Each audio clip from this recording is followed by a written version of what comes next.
Right. We need to look at a treasure map before we get started here. So I made the start at the front door, and you go to the laundry room, and they all have like a special thing about them. The Great Stinking Swamp is the laundry room. That's because that's one of my chores. Okay. And then you go to the computer, and that area you have to walk in slow-mo because it's such a laggy computer. Yeah, it's that a curse. is a laggy computer. So that area is like cursed. So then you go to the door of the kitchen, and you like get food there, and you say the village donates food, and you go out the other door of the kitchen, and you go to Wolfgang and Sebastian's room, and it's called the Great Scrapyard. Yes, it is the Great Scrapyard. Then you go across the hall to the bathroom, and it's the potions and medicine shop. And then you go to the little... What do you need? Sorry, we're just out of that. You go to the little thing that's in between me and Wolfgang's room, and it's the Wizard of Temperature. And then you go to me and Mark's room, and it's the Wise but Irritable Wizards. And then the last destination is Mommy in your room. It's the Beast's Cove / cave, because I couldn't come up with something, because that's where the dog pen is. Well, there's that too, yeah. That's going to be the like cage for it. Okay. I love you. Get out.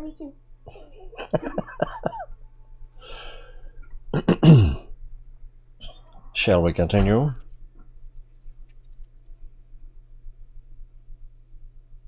I think I'm near a planet, moon, that I need... I'm just going to start calling them planets. That I need to map and land for biologicals, I think. What's the closest thing? This is the closest thing. Let's go ahead and lock it for now. System map, and that is C2. Oh, C2 should be a planet, not a... Oh, it is a planet. I was going to say, not a moon. And this might take a minute. Hopefully this won't take too long. Refining scan, big surprise. And also refining scan. Let's go ahead and mouse over each of them. Guess I should do that one too.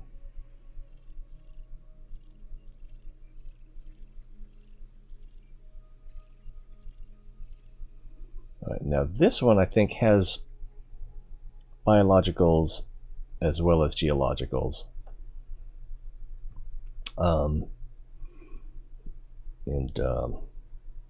Yeah. And there might be a little bit of patience involved. I should probably just map it. You have not mapped this planet. I'm pretty sure this is the one we want to map. Still refining. It's obscene, I tell you. In order to map it, we will need to be in frameshift drive. Frameshift drive charging. Throttle is up. Ready to engage. 3, 2, 1, engage. And throttle down. And it should just be right there. Whoa! It's right there. Alright, but we'll need to be a little bit further away, I think. Let's switch to analysis mode. And surface scanner. Alright, speed up a little bit.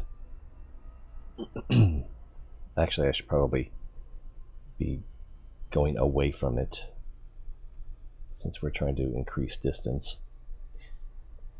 Did that need explanation?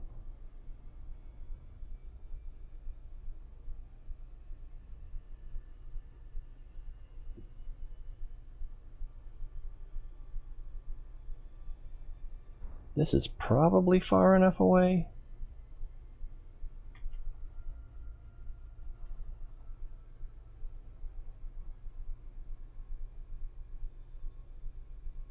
Whoosh. Like a binary? I don't know. This does not feel far enough away.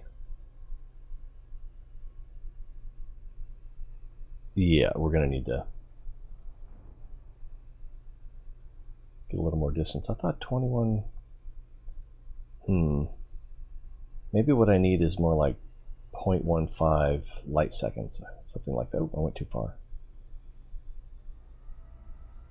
Throttling up.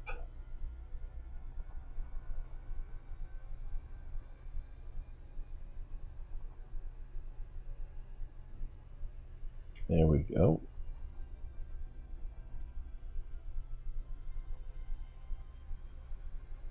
Too fast. It's when it says out of range that we know we're too far, even if we are going too fast. This doesn't make sense. Yeah, that's what I thought. Alright, that didn't work the way I expected it to. I expected it to stop saying too fast. But this looks like we are about in the right range. 7 probes. So it's a little bit bigger. So based on how much screen it takes up, if this were a 2-probe planet, we'd be plenty close.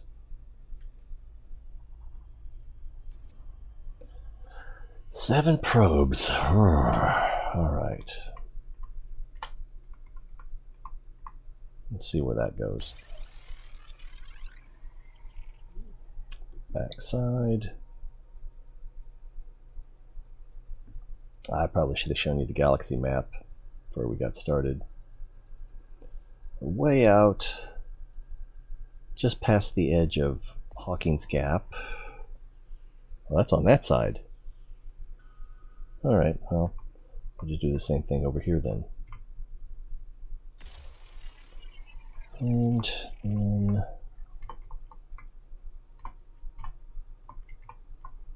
maybe about like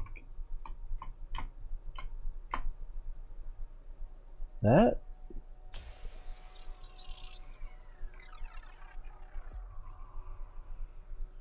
That went further than I wanted, but yeah,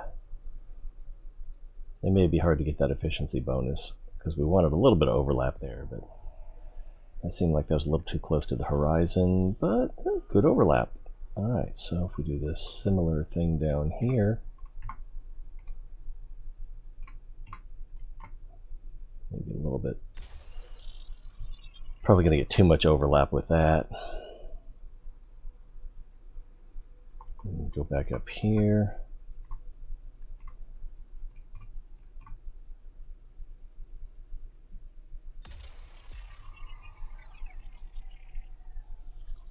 Surface scanned by 50%. 52.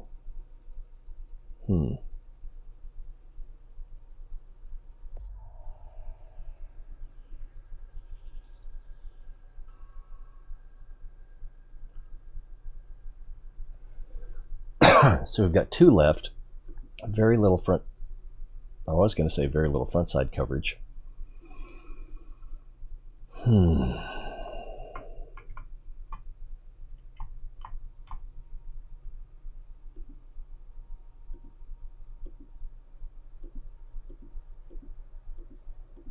Alright, let's do that up here.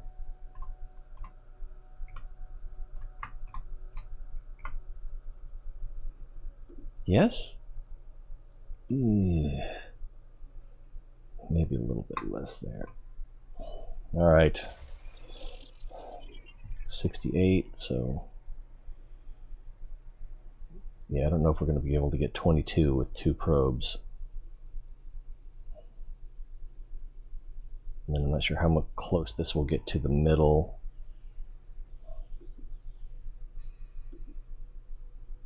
I probably couldn't have hoped for much better. And then if we shoot this right about there.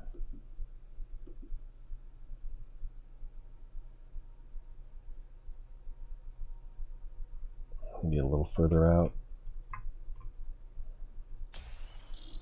That might do the trick.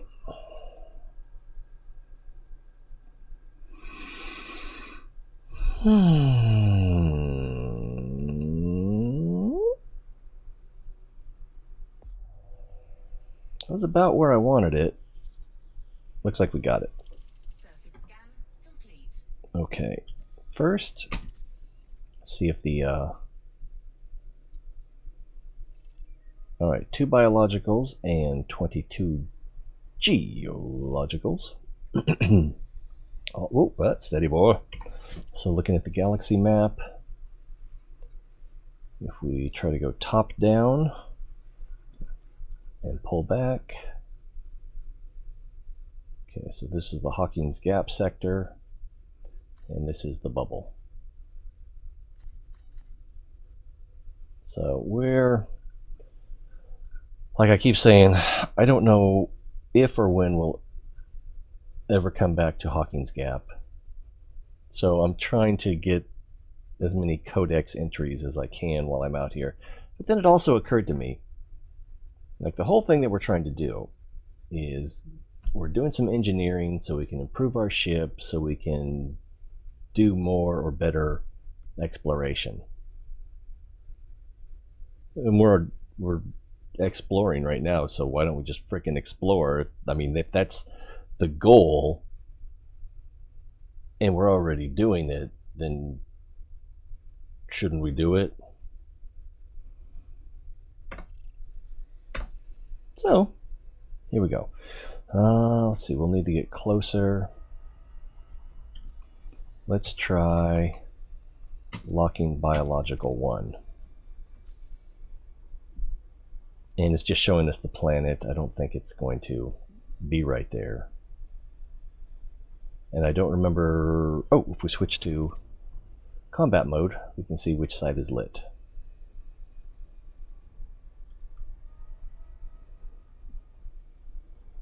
So as we approach, it will probably change from the center to where it really is. So it's down there, it's on the far side, but it looks like it's in the darkness. And then what's this over here? Geological.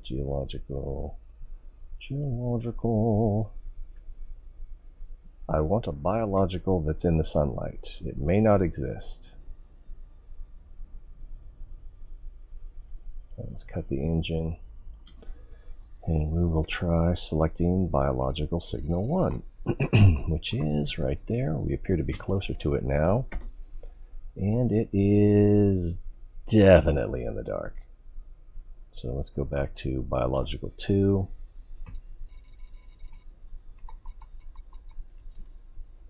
And it will probably also be in the dark. Yeah, looks like it. But it'll be closer to the light-dark demarcation. One of these craters like this, I put a picture of it on Instagram and asked if it was a crater impact site or a Imperial Japanese flag, you know, from World War II. Someone commented, why not both? Okay.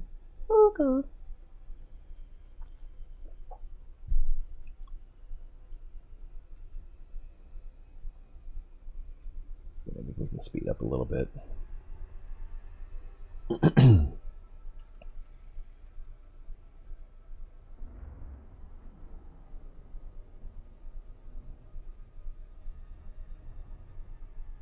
Don't want to lose too much altitude. This doesn't have high peaks or deep crags, so I'm going to go ahead and turn on the night vision and the headlights.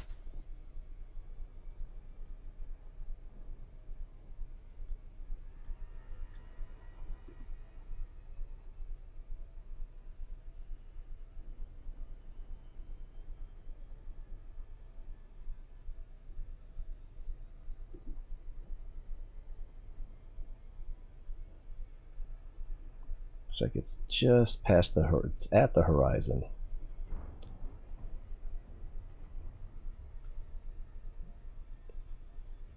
But it appears that it's going to be very poorly lit indeed. Yes, I'm coming in too slow. Orbital cruise engaged. Orbital flight engaged.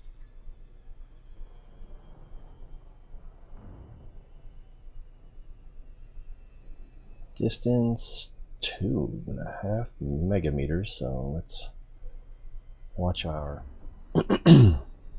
altitude until we can get a little closer.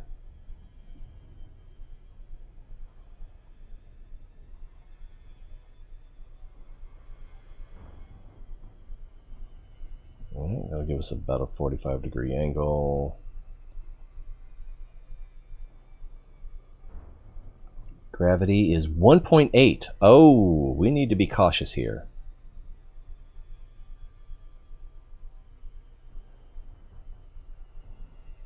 Strong gravity, and we're doing it in the dark. I'm a little bit nervous. A lot nervous. I think we just went into shadow.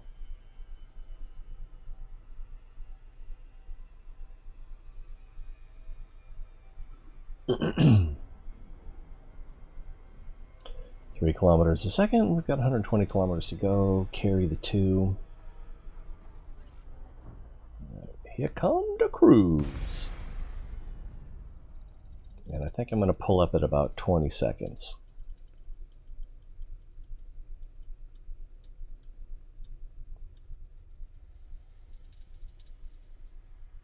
Yeah, we're just going right into the dark, hoping that a mountain doesn't jump up at us. Well, 50. Okay, we're starting to see some surface.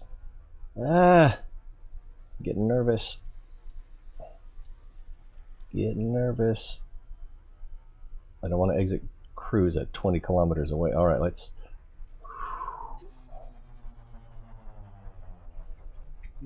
Killing the engines. Altitude is fairly steady at almost 6 kilometers. All right, if we goose it down.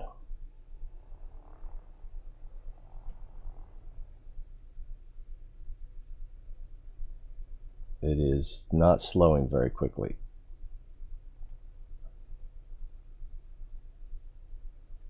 Four kilometers. We are slowing.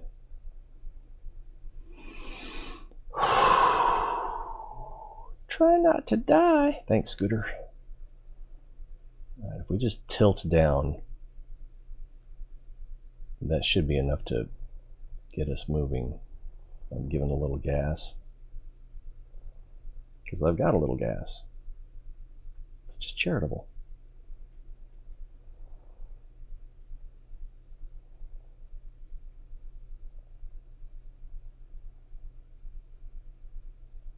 I think I can be a little less cautious.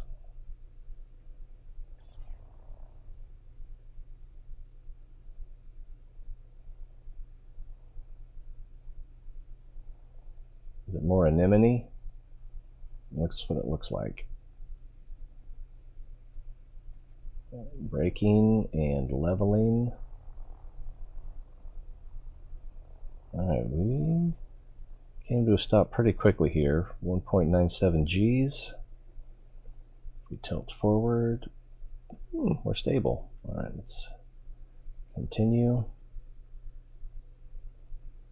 1 kilometer up.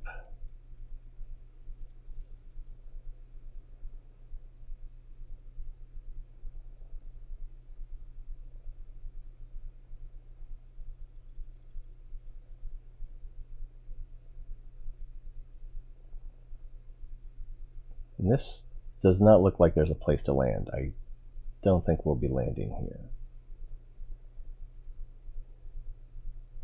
I could change my mind.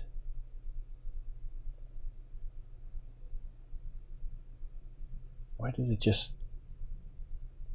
Maybe there's a little crag there. Alright, 300 meters up. 20 seconds to impact-ish. Alright, kill the engine, level out. Switch to composition scanner, and we'll come down a little bit. It doesn't take much,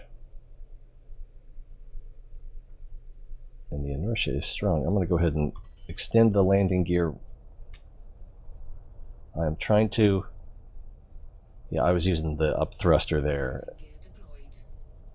How close did we get? 10 meters. And switch modes. So this is just going to be another anemone, no codex entry. Press O. Oh, maybe there is a new codex entry. Ah, there's more than one type of anemone. Rubium bioluminescent.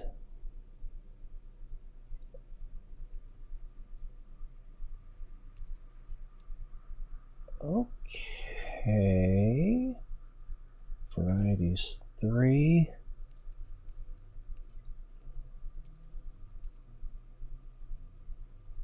So 2 reported, or I should say 2 more reported. So this has to be the same as the kind that we've already found on the other planet.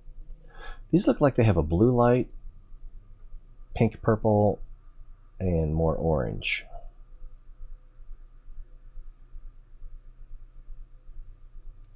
But we have definitely found the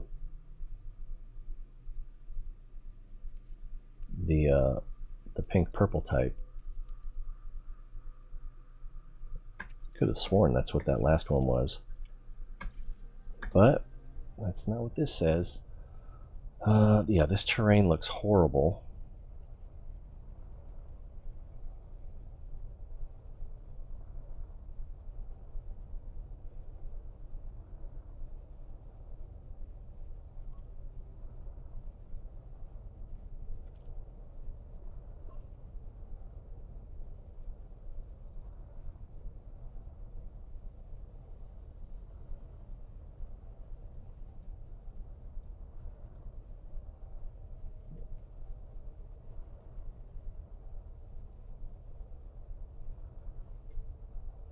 Yeah, this is just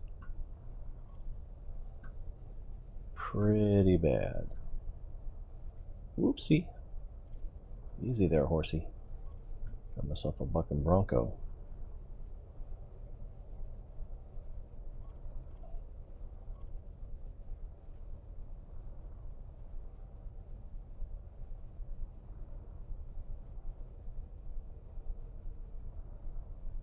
Yeah, we need to just get out of here. We got our codex entry.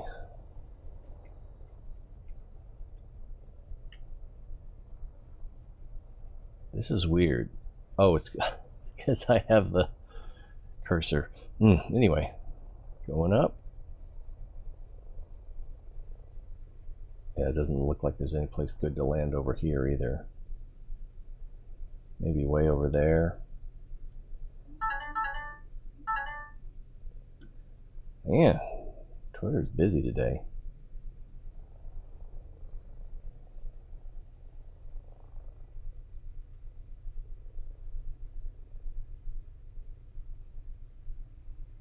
Oh, it looks like there might be a place to land.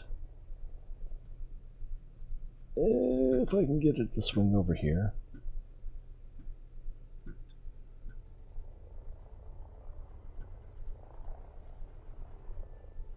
Over here, but it's probably just not showing the details.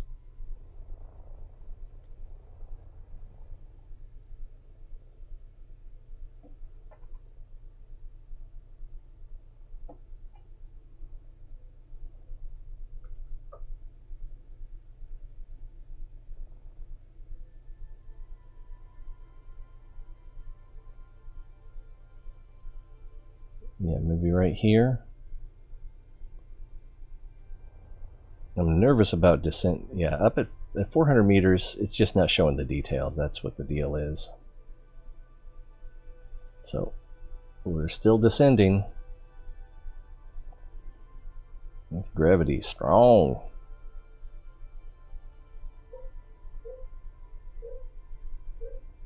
Yeah, this looks pretty rough. We're not going to find a place to land here. Yeah, for a moment it suggested maybe we could.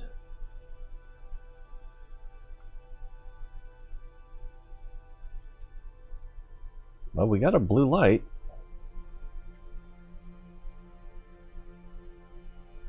But since we're off access as we descend, we'll be descending in that direction. So, alright. 100 meters.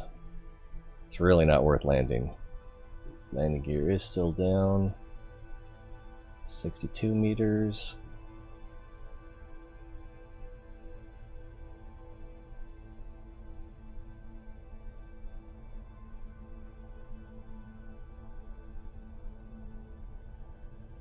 And that's when everything exploded.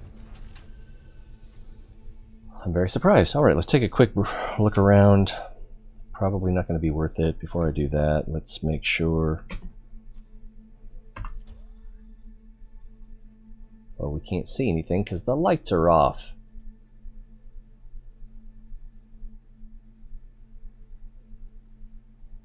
Y'all see anything out there? Alright, let's try it anyway.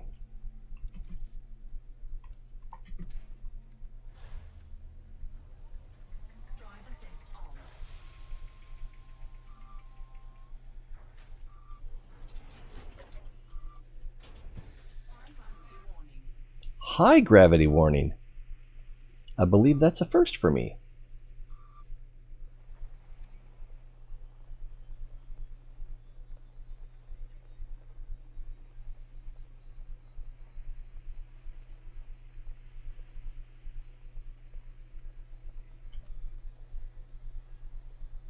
Still locked, right? No, it's not locked. Now it's locked. Alright, we are 2 kilometers away.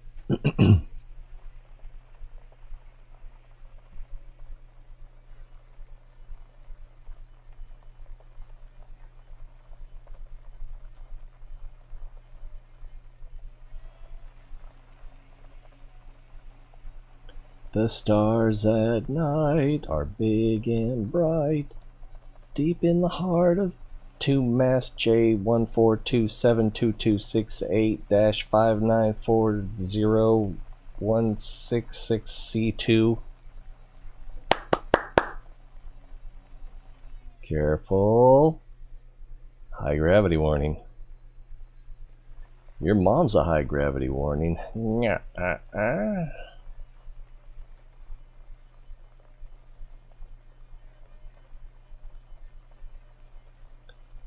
I regret saying that. Your mom has always been so nice to me, and this is how I thank her.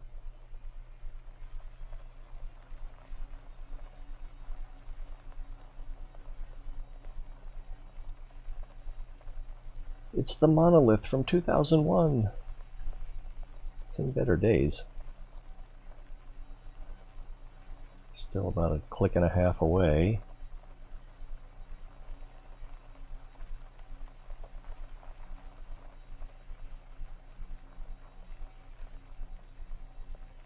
Why are we doing this? Is there even anything good on this planet?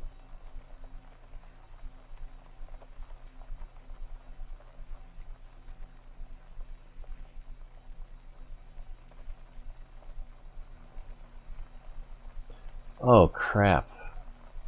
We're going to be so far away from the ship that it will almost certainly despawn, take off, however you want to look at it.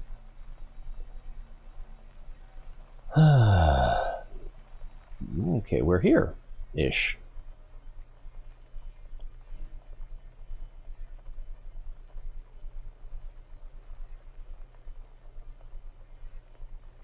We've got an object over here. It is a Lucidian pod.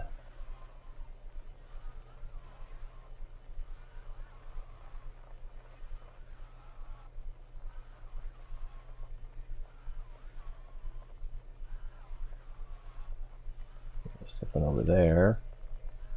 Polyporous growth.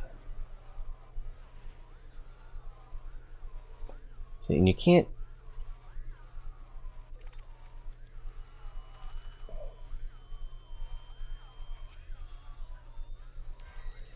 Yeah, it's not data, so it's a data scanner.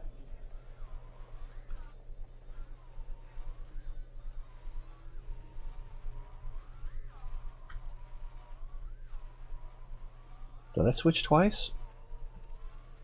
Whew, going senile. Thud! Oh, slow down. Did I? Oh, I didn't target it. Mercury.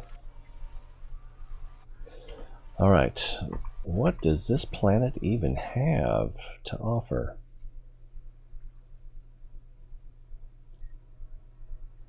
It has... What? Okay. Technetium, mercury, molybdenum, arsenic, vanadium, phosphorus, chromium, carbon, sulfur, nickel, and iron.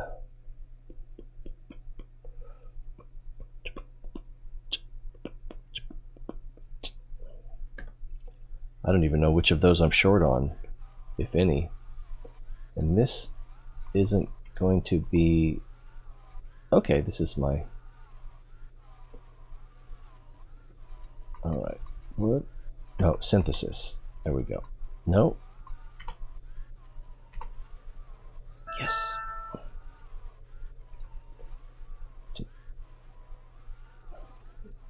Antimony, arsenic. So we could use both of those, but we're not hurting.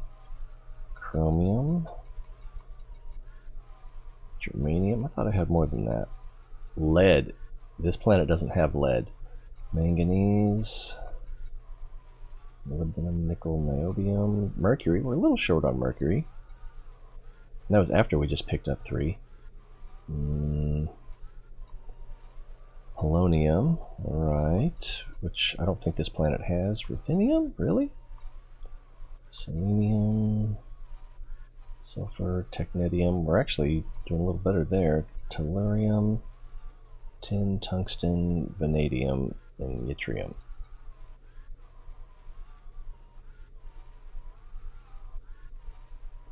Zirconium, zinc. Did we pass lead? Lead 3. And I believe this planet didn't have lead. I really need to keep an eye out for lead. But it's not here. I don't know what we would need it for. Yes, I see the one off to the left, but I think we're just gonna take a quick look around.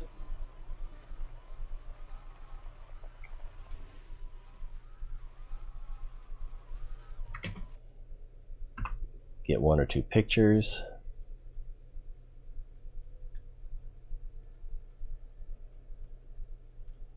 Can't quite tell what level is. Wish there was a leveling feature. There is. It's called U. Yeah, this is one of those ones where, oh, it's a thing and a thing. No, it's lots of things. They're just really hard to see. And if we turn the lights off, oops, that was the right thing.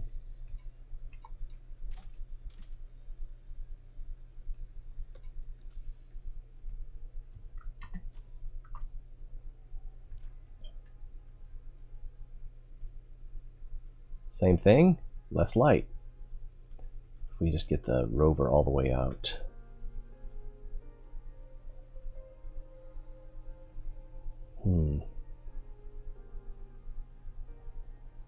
It almost seems like there should be some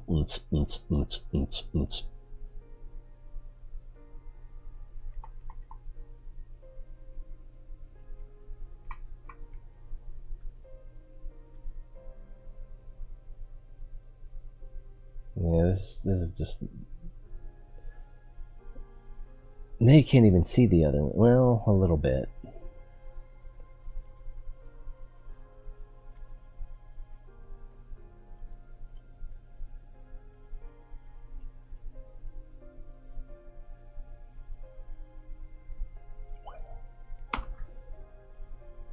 And what if we go with super high beams?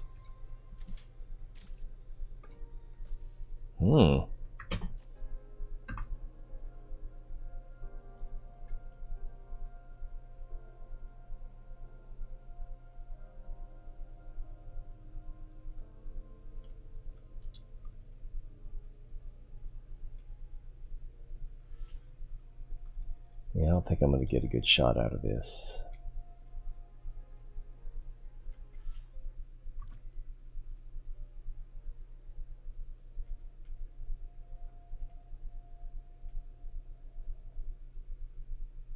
Really?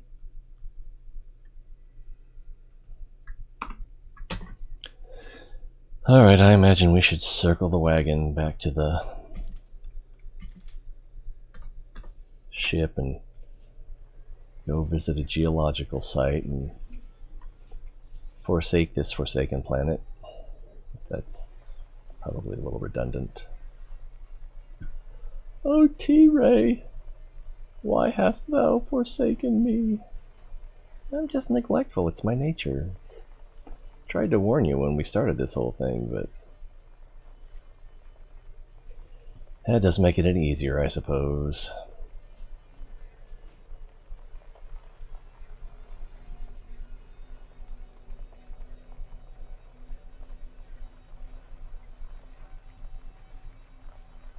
And cordyceps.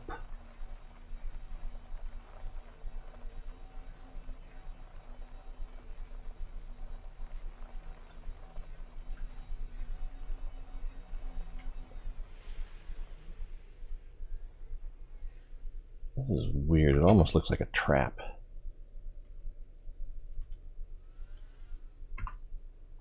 The gravity is making the slide, and this is not that steep.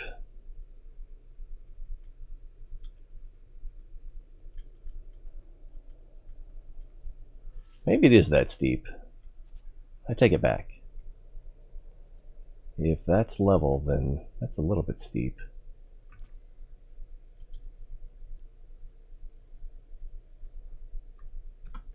Oops. Did we lose anything over here? Nope. Alright.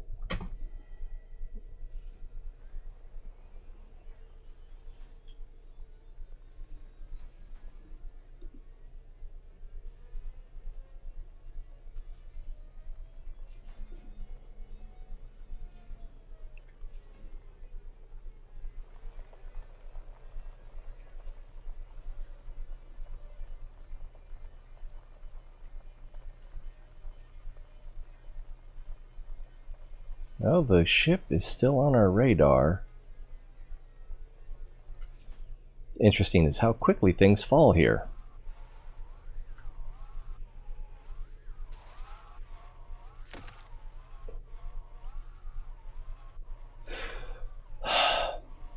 It's not that funny. It's a little funny. It's almost like you're watching it fall in fast motion. Like a Keystone Cops movie.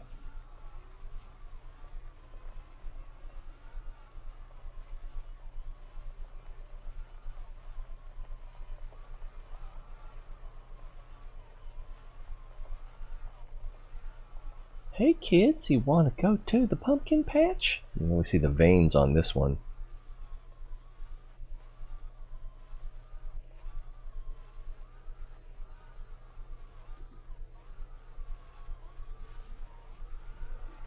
Well, this is also very sparse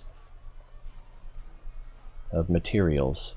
Oh, wow, okay. I think... Do I want to take this picture? LP! Hello! Whoa, we're sliding backwards. Stupid gravity. This is not that steep. Is this the whole planet made of mud or something?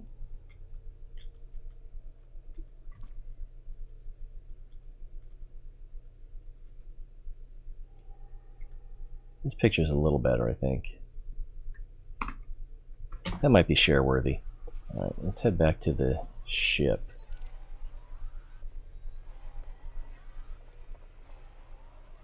Gravity is 1.97 Gs. What signal is this? Yeah, it's biological. They were anemones, and I thought these were a different color than the last ones I found, but it showed up as the same type of biological signal. Which made me sad. I wanted that codex entry.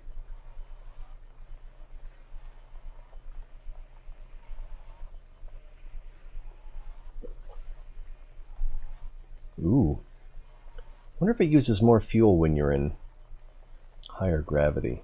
Oh, it's over here. Cordyceps.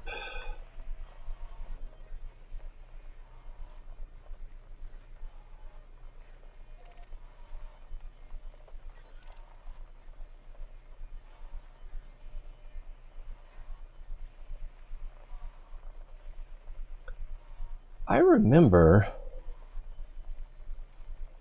there was a planet I landed on. I was going to do a planetary data scan, and then I lost my ship before I realized that if you get far enough from your ship, it'll de-res, fly away, whatever. It's a lonely pumpkin. And I found another ship. I'm pretty sure that I was not in open play. I might have been, but I thought that seemed weird. Been to Colonian, almost back to the bubble. Wow. Didn't see much interesting on the way. I should check out more biosignatures. Well, something, yeah. I mean, if you want the codex entries. And then I went to a couple of bios at some point that, brain trees mostly, that gave out lots of resources. So that's a thought. But I noticed that if you look in the codex, you can see something that other people have found in a category, and you can go to where they found it, and then you can get some credit as well. It won't be first discovery, but I don't even know if that matters for codex entries.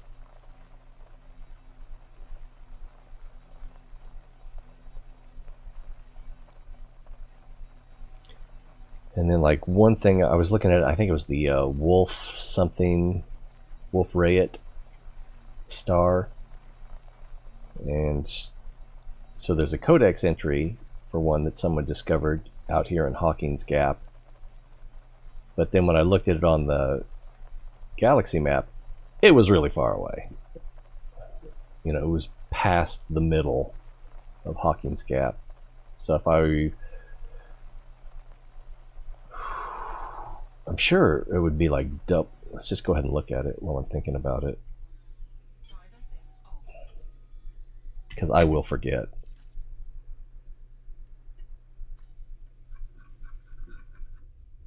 So it was like out here, I want to say. So that's like almost twice again as far as I am from the bubble.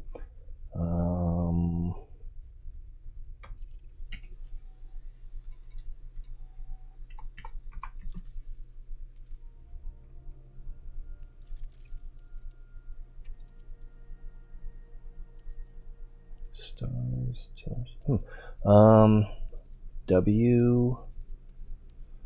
Wolf Rayet. So there's 5 types of Wolf Rayets, and if we just look at the first one, here's one that's reported, and so that's the system. So if we look at that on the map, here it is. Take a top-down view, pull back, and oh, okay, that's closer than I thought. I thought it was over here, but that's still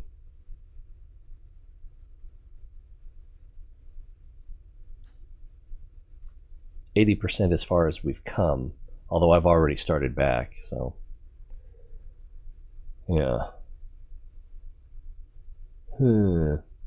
But I still have a ways to go to the border. Oh, actually no, because if you look at that little blue dot that shimmers, I think that's where we are. So we're pretty close to the border.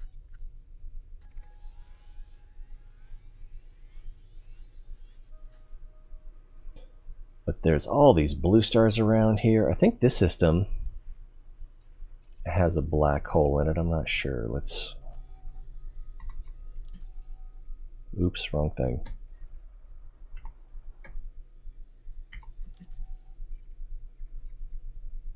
No? Okay, that must have been the last system. Yeah, that was the last system. Whatevs. Still LIS? Yeah, LIS. Is it like sort of missing in action?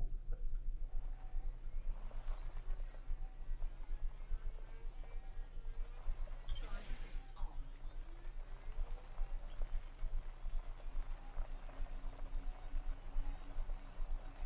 on. I've been described as out there. I'm definitely out there now. Oh, I don't think I have the Lost in Space. I know where I am and I know how to get back. So not quite. Let me see if I can get the chat up here. Is it this one? Doesn't appear to be that one. Is it this one? There we go. And that is current. Excellent. I remember when I was nervous about that. What if someone puts a dirty word up?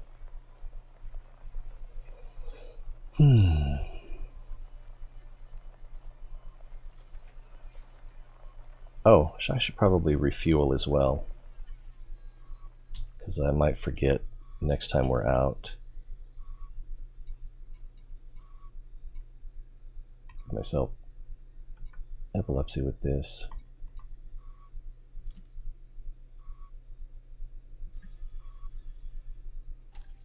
And so I still need more of that phosphorus, but I guess I'm lost in space, kind of. And we're here. But it's like, came out here to get my 5,000 light years so that I could go back and get some engineering done so I could go out and do some exploration. But I'm already out and I'm exploring.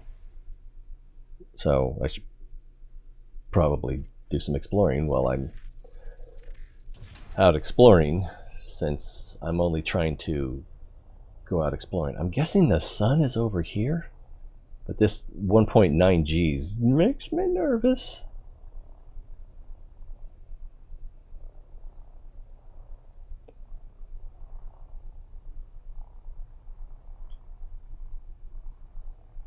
There's 500. I'm hoping that'll be hard to screw up. Landing gear. Gear retracted.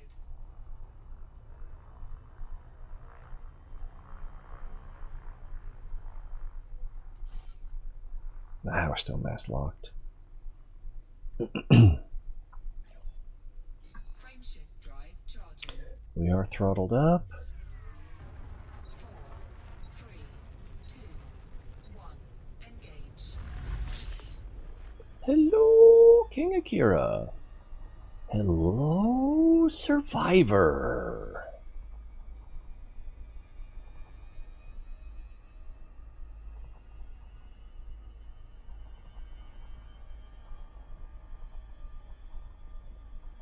Does that mean it's barely working? I didn't even verify it was hitting YouTube before I, let's see, you're on Twitch. Looks okay on YouTube.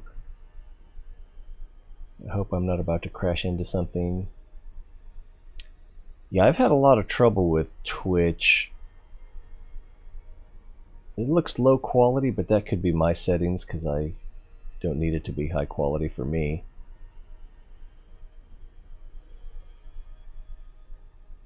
Oh, we're not even out of orbital cruise range yet. I'm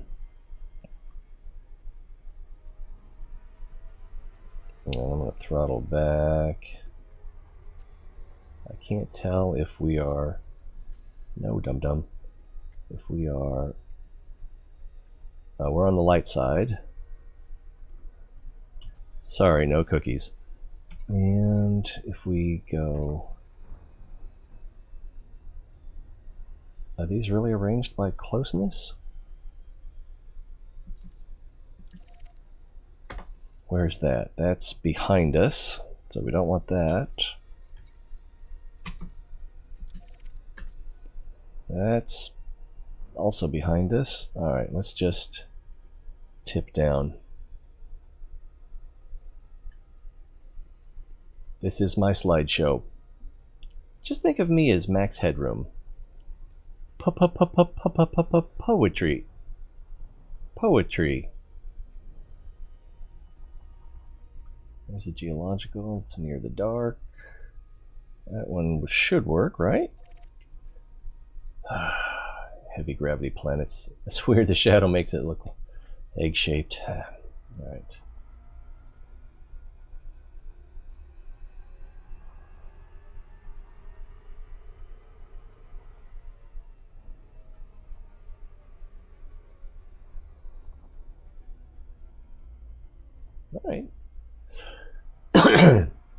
This should work. It feels like we're coming in a little hot. Again, this is nearly a 2G planet, so I think if we landed in a deep enough crater, it would probably be 2G.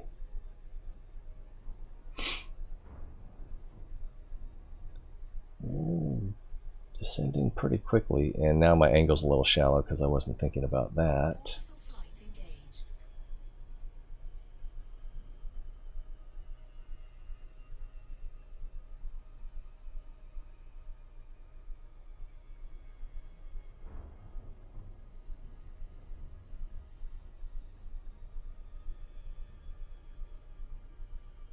Okay, that's about the right angle.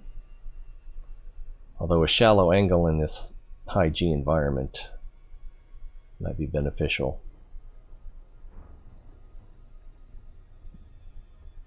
Yeah, I mean, it's not like Joule.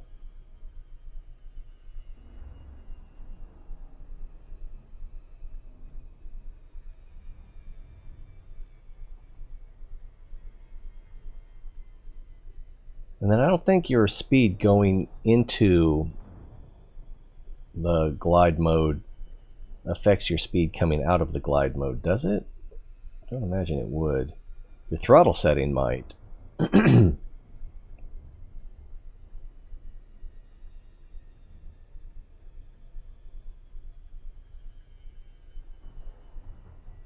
ready for glide.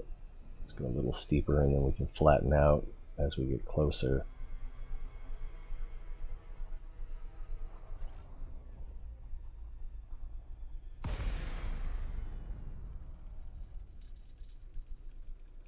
Yeah, glide itself is capped at 2500, and I think I've never tried to go into glide as slow as possible. Once again, try not to die. 14 clicks up. Leveled out a little bit. Alright. And we are stable at 5.5 clicks. Actually, it looks like we need to... But we're still moving pretty fast. So zero out the throttle. Make sure we're in control. We're not descending, so I guess we're just moving forward. It gets that way if he's streaming on, but the way it works is I stream to a third party, Mob Crush, used to be restream.io, and then they stream to whatever I have set up, which currently is Facebook, YouTube, and Twitch. No Mixer. So their upload should be the same for each.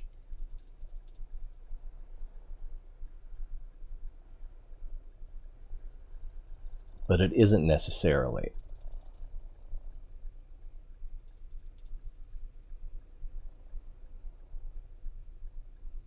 And they could even deliberately be throttling down one for another. Let's gain control.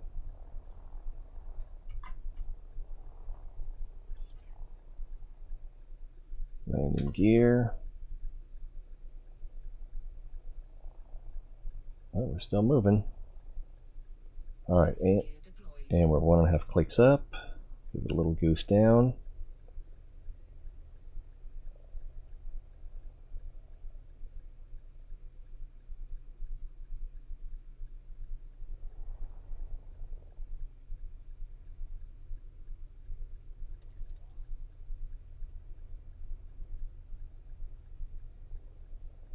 We're right on the lip of the crater too. Looks like it. I'm going faster, descending faster than I want to be. And I was using the up thrusters to help slow down. This makes me nervous. We're still 2.5 clicks from the geological, so let's go ahead and get a little closer. No need to be shy. Was it creepy? I was going for creepy.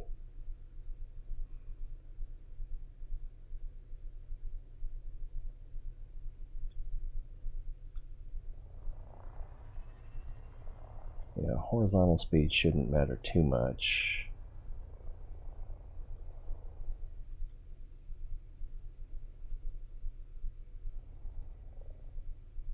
If I tilt down, I gotta be worried that it's going to accelerate me.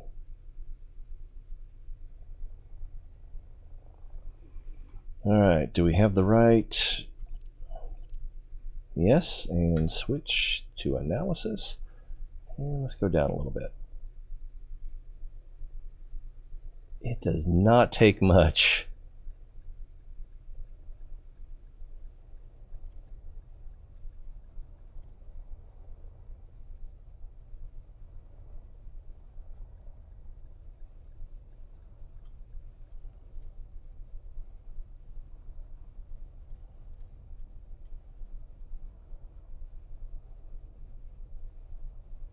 Altitude 50 meters.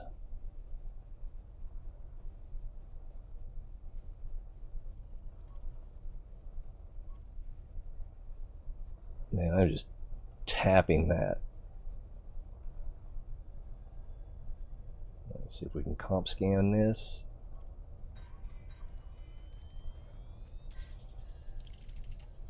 Yay! Codex entry. Alright,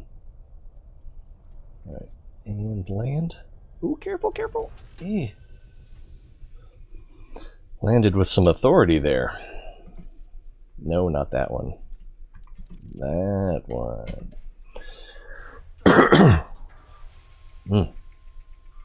There's something right behind us.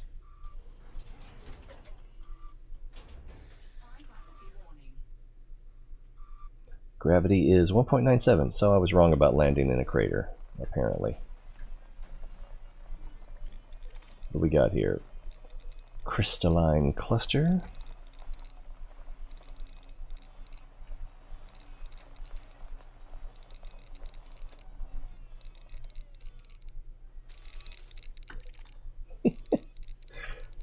Oh.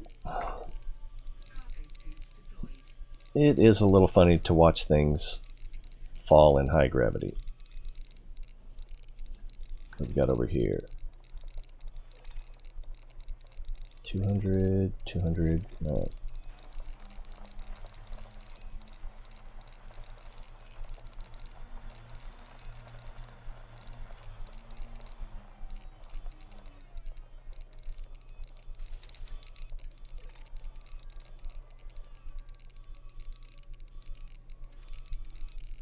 Target-rich environment.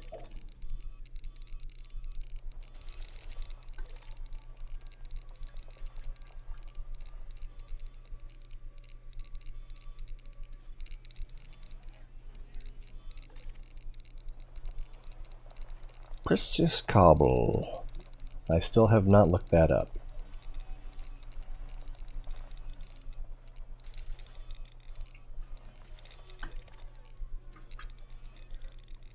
Uh-oh.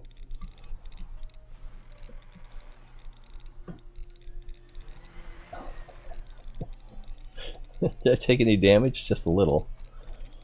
Ah, more cobble.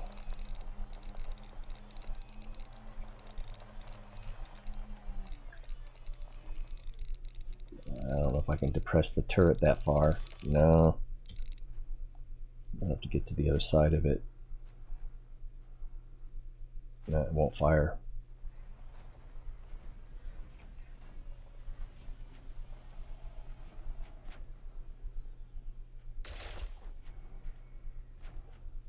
I don't see it. Oh, there it is.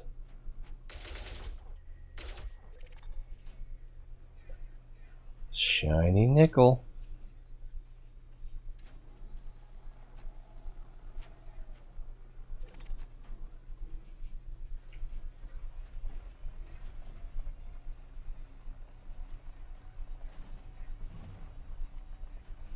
Kalunk ka-chunk. Oh.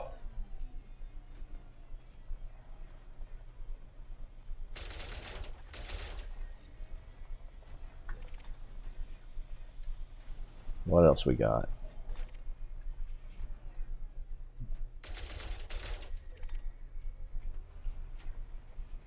I can't really see him without the radar. Oh, whole 95%. Apparently I've been incautious. And what's over here?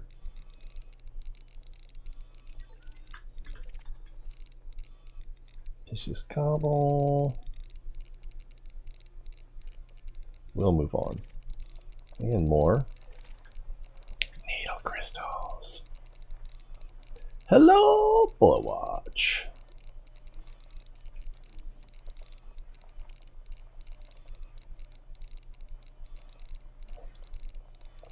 This is a high G planet, unlike most of the low G ones we go to, so if we fall down too hard, could leave a mark. I've already taken some damage just from running things over. It's over here.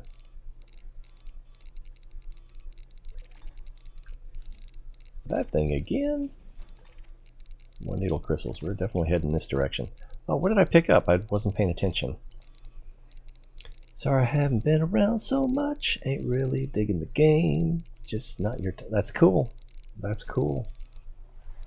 I totally get it. I still need to finish, what's it called? Blah, blah, blah, blah. Assassin's Creed Brotherhood? I also need to rearrange my garage so that the green screen is over there and the camera's over there, and yeah, but I made some progress on that front. Haven't really gotten after it though. And then yeah, Phantom Doctrine, I don't think I'll be streaming that. I may make a video. I keep recording when I do breaches. Darn it. So I may put together a video of breaches. You know, when you storm a room. I was rolling and it didn't even, I mean, it looked flat. But I'm not, I keep looking at games like I want to buy something. I have a lot of games that I have bought and haven't installed yet, you know, because they were on sale cheap. There's the Dick Marchenko game. I can't remember what it's called off the top of my head. Rogue Warrior, of course. I like the original book and then the fictional follow-up books he wrote as a Navy SEAL operator. Gunman, if you will. If you prefer. His experience in Vietnam and thereafter. And actually I read those while I was still in the Air Force, and so his anti-authoritarian or dealing with when you're in the military, you probably have some good leadership and a lot of bureaucrats. I mean, bad leadership. I guess that's the same thing. So listening to him tell his tales of dealing with both, it was relatable for me.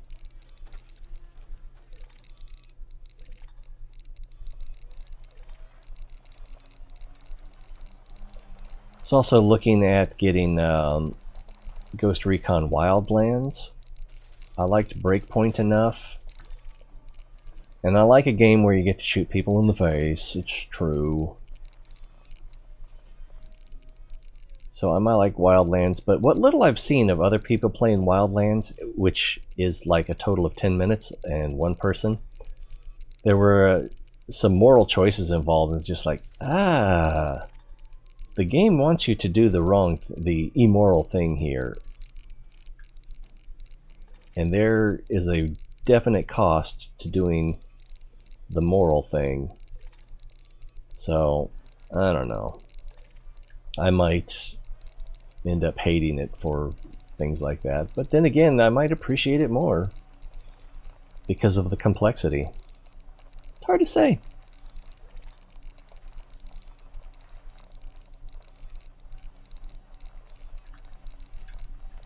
And I suspect that there are no rewards for doing the right thing in that kind of situation. And probably punishment, like your squad being in more danger if you don't do the less moral thing.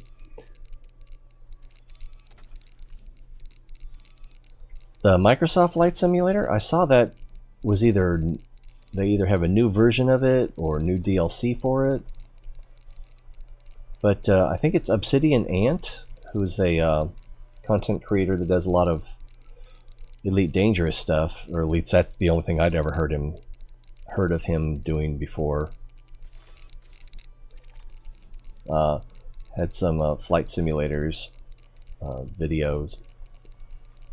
I didn't look at the date on them though. I got the impression they were fairly recent.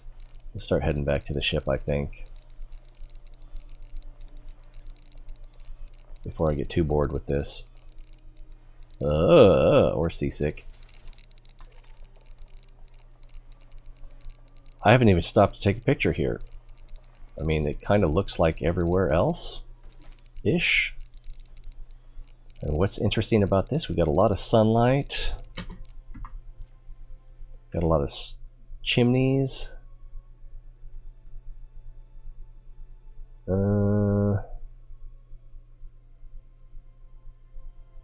mean, compared to other places we've been... Oh wow, I'm going the wrong way. It doesn't look that interesting. So I went over there. But first I went over here. So we're just making a smaller circle on our way back to the ship, I guess. Where'd I park? Right there.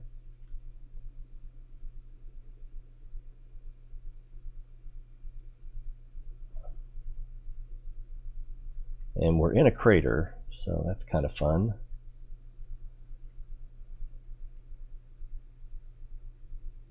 Why not? Say cheese. It's new and has new graphics and technology. I don't think my PC can run it. At least not on full settings. Or full graphics. I'm just gonna... what does this planet have again?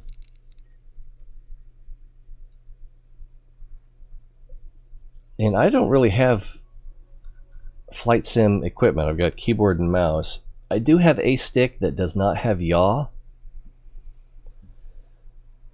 And I don't want to buy pedals. When I was doing the first few hours of playing this game, I thought, I should get a stick and rudder. Or stick and throttle. And I'd probably like that. Sulfur, and phosphorus. So I'm going to go get this Piscius cobble because I don't remember what it was last time. And if it's phosphorus or sulfur, then, you know, we do refuel a lot. And those are the components.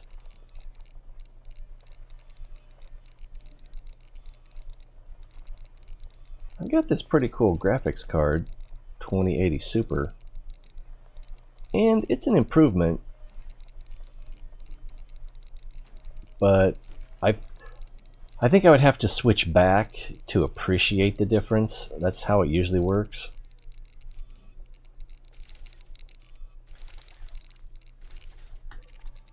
When you improve, unless you're just immediately... Also, the stuff I was playing at the time didn't really have great graphic options, if I remember right. Yeah, it was Assassin's Creed Brotherhood. So the graphics were a little bit old on it.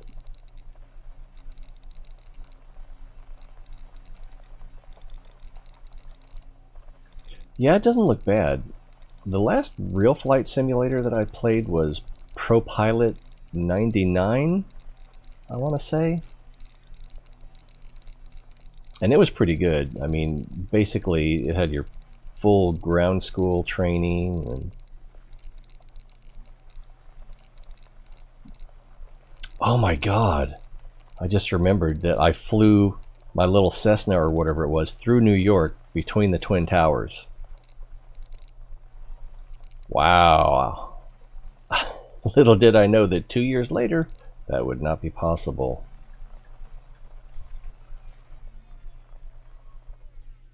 Oh, okay.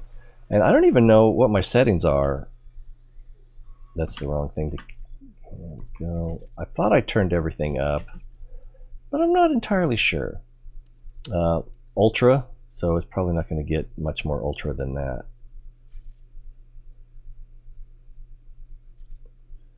And shader preparation, gamma settings, 3D. Oh, wait, what? What is this?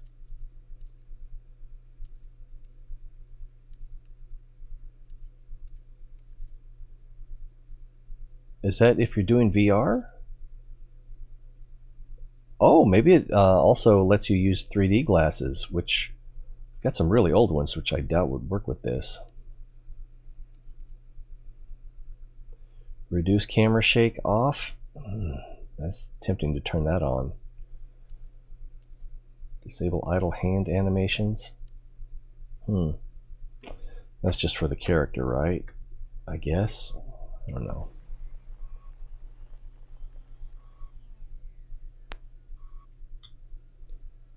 Yeah, I'm coming into land on a planet on the dark side with night vision on. There's definitely it could have a better draw distance in my opinion.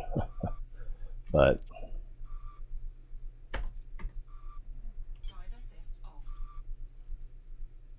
maybe that's just unreasonable. I don't know. Maybe that's a feature, not a bug.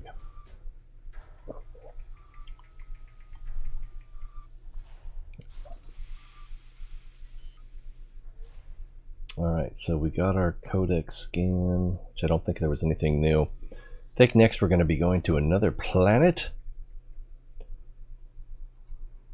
Welcome to the world of tomorrow.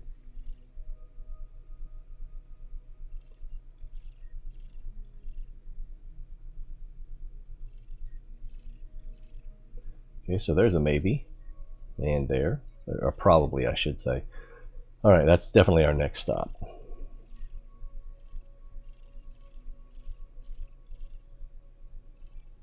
And what's the gravity like, you ask? You were asking, right? 0.05 G. So, no worries there. Alright.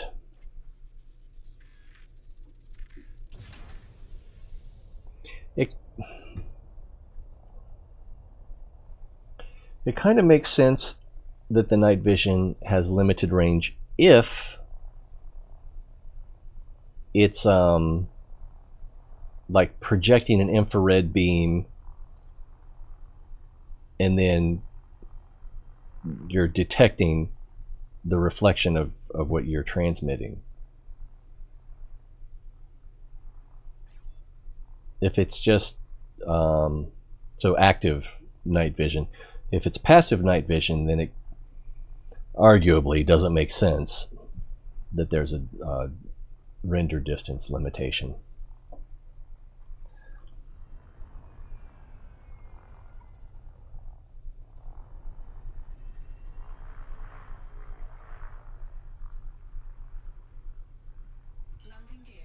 Gear up.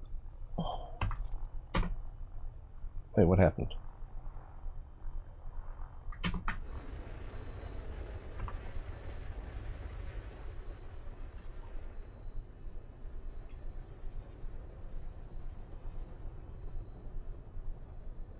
At this point, it almost, I mean, as cool as this is, it has a little bit of a feel of, you've seen one planet, you've seen them all.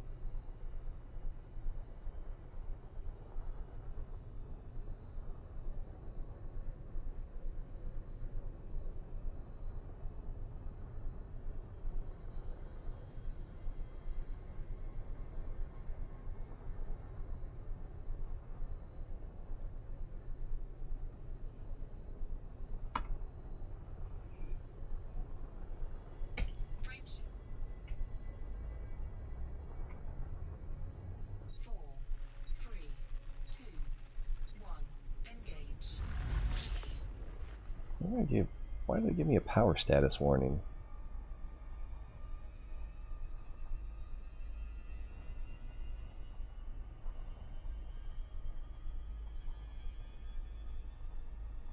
Why isn't this thing working?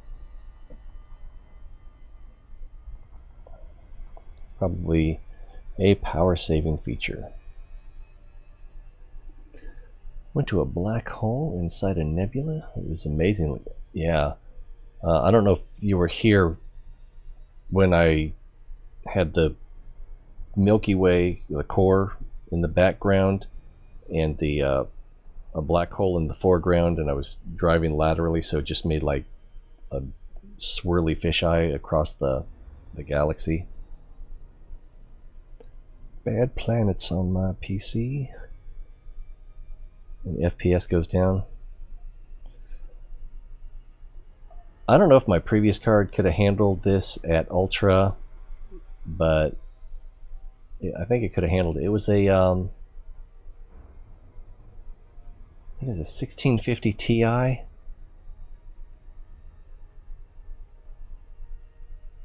Well, this planet is still pretty big on the radar, but we need to go the other way.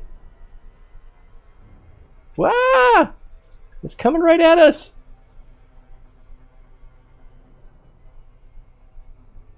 Oh, I left my keys. Damn it, I just messed up my... Oh, I did not mess up my thing. Alright. Look at these stars. They seem so close to one another. Okay. We passed the planet yet?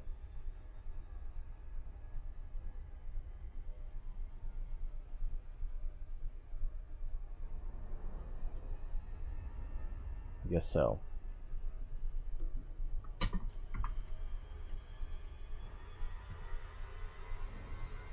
There she goes.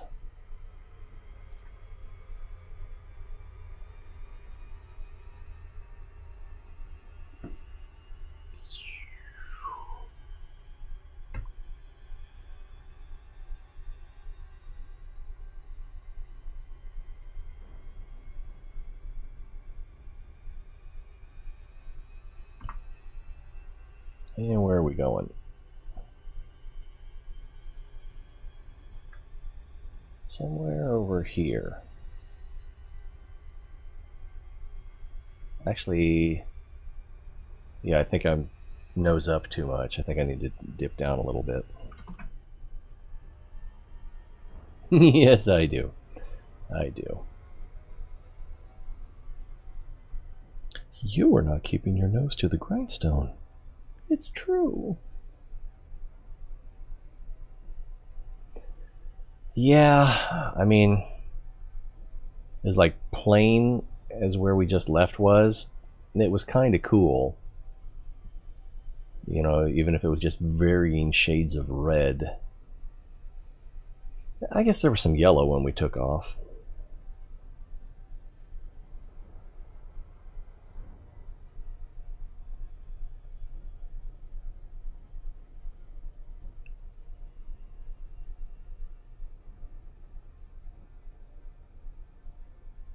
I can't tell if it's going to be on this side of the ringed planet or not. It is the first moon of the ringed planet.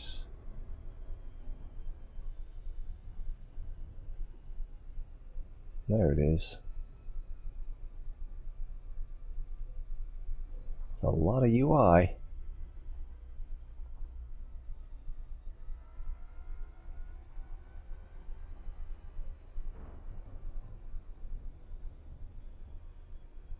So that planet appears to be a brown dwarf.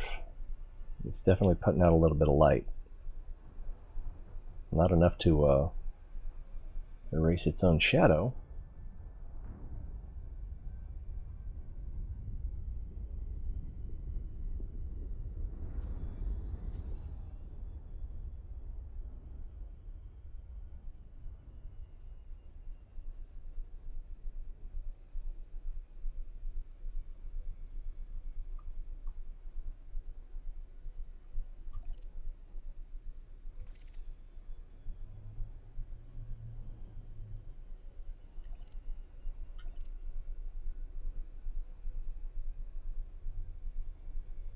Yeah, I've come across a few of those out here.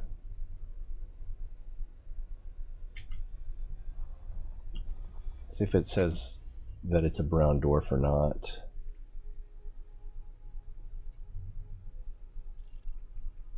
Class Y dwarfs are the coolest of the brown dwarfs. Yo, cool, Daddy-o. Surface temperatures are less than 700 Kelvin, and they are effectively very large gas giant planets with some stellar properties. Careful, it's going to go to his head. Stellar properties. 2 probes? 2 probes. All right, we'll go high, high, and low. Get, no, get, ooh, yeah, ooh, yeah. Hey, now you just, oh, that's about right. Shouldn't get too much overlap with that.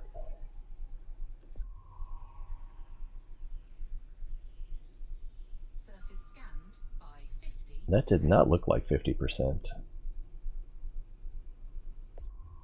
And this thing looks very craggy. Surface scan complete. How is that 90%? I don't know. I don't need to know. It seems like it's moving rather quickly. It could be that we're moving rather quickly. I don't think that's the case. What is the orbital period of this bad boy? And we're down here. Orbital period, 1.2 days. Okay. So we have to land on a moving target. Looks like it's made of oatmeal. I'm trying to cut my cholesterol. And I don't know what the lighting's going to be like. Let's go to combat mode so we can turn that mapping off.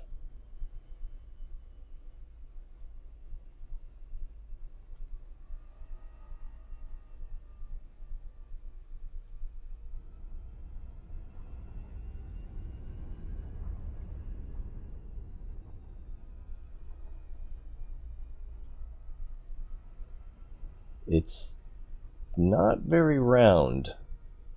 That side pretty flat. That stuff's in the dark. That stuff looks like it's not in the dark. This is on the far side. Let's just go for this one. Does not look like a very good landing place, but geological features seldom are. Orbital flight engaged. We're coming in fast. But, you know, it's got low G, 0.03 G, so I'm not too worried about it. Oh, now we're picking up some purple.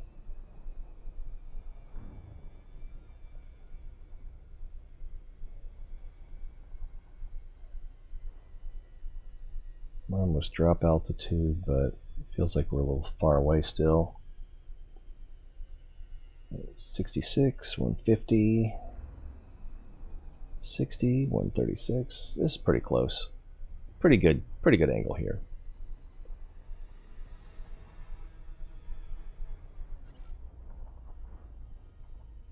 At least it's lit. We can be thankful for that.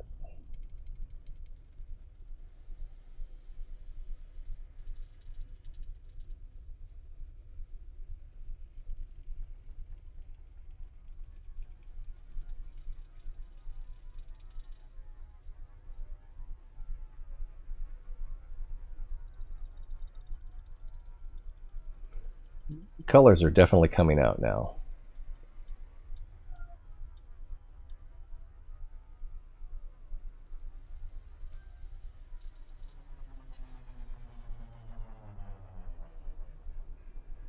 Throttling up.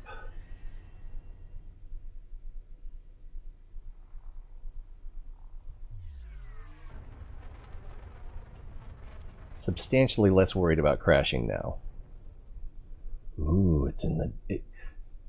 we came to the lit side of the planet, so it wouldn't be in the dark, and it's still in the frickin' dark.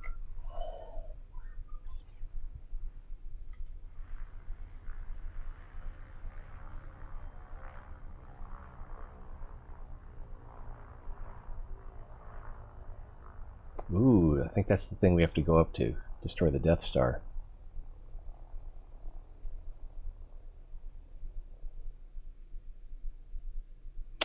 Oh, that was it. And let's get a little closer. Headlights on.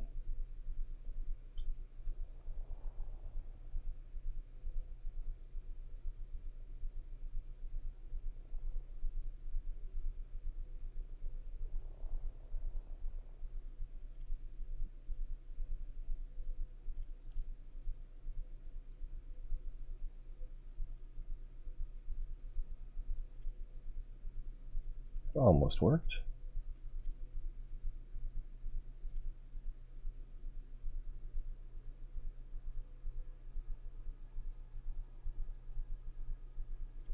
Guess we're just getting closer.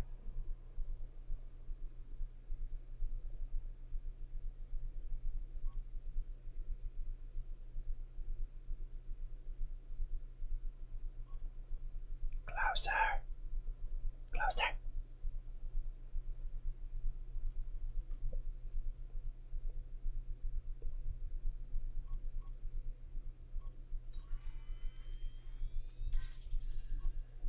Another sulfur dioxide vent.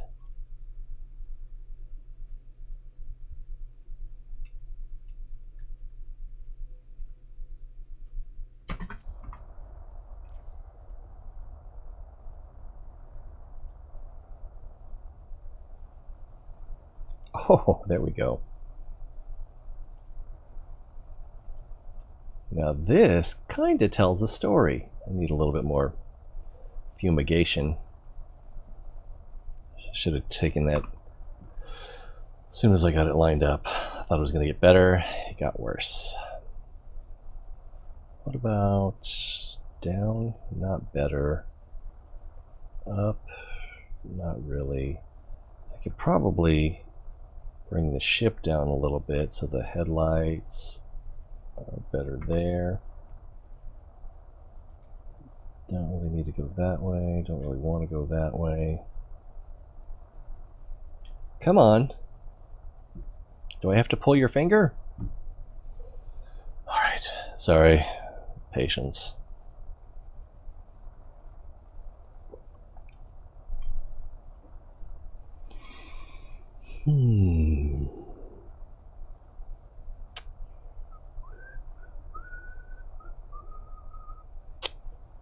Anybody know any jokes? I just binge watched Mrs. Maisel. I finished it, I don't remember if it was Sunday morning, Saturday night, or if it was Friday night, Saturday morning. But it was really good. It looks like we might get some clouds here. No? Come on, don't tease me. Ooh, that looked like a dragon. There were a lot of good jokes. There was one point where someone said, a heckler said something, and whoever was on stage said, well, why don't you tell a joke? And he did, and it was pretty simple, but it was pretty funny, and I hadn't heard it before. Oh, so there was a magician. Let's see, that one's blowing some clouds. There's a magician on stage, and he says, for my next trick, I will make myself vanish, disappear. On the count of 3, 1, 2. Poof, he was gone. He vanished without a trace. And still no cloud. As if to taunt me. Okay, I think it's getting active again. I'll take a few of these. I figured it would take about a minute.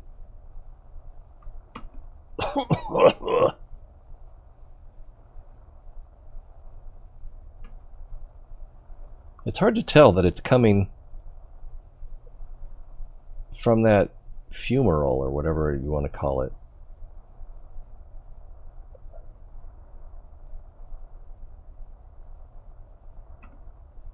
Oh, now I can't see the star. Okay, too much smoke.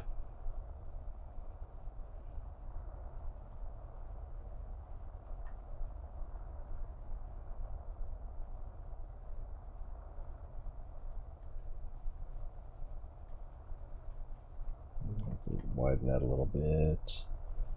Alright, I don't think it's going to get any better than that. And what is the junk on this planet? Okay, the junk is technetium, molybdenum, niobium, vanadium, germanium, chromium, phosphorus, nickel, carbon, sulfur, iron. So, nothing. I might as well have stayed there. Nothing we really need. See, I don't think any of these other moons had resources. Well, that's a negative. This one does, so next stop, I think this one did too. No, it did not. But something over here did. Okay, so there's our next stop. It only has 6 though.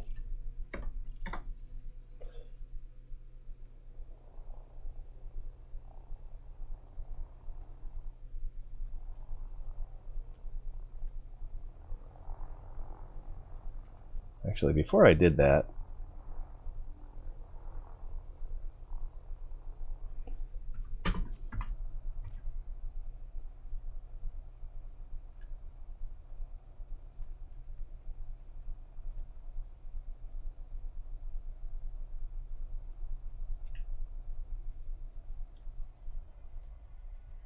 just can't get it perfect, can you?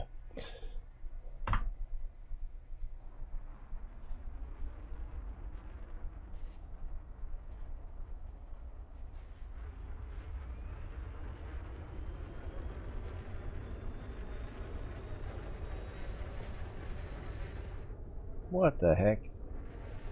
It's scaring me.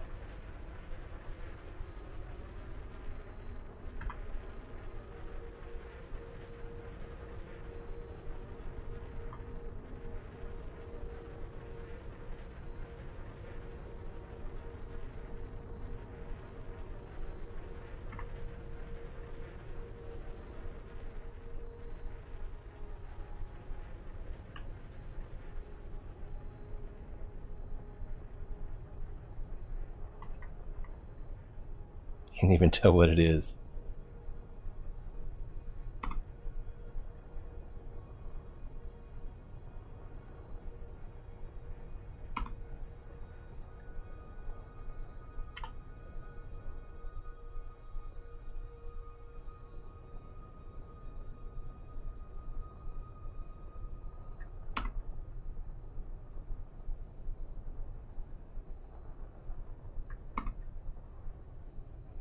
Probably don't need that one.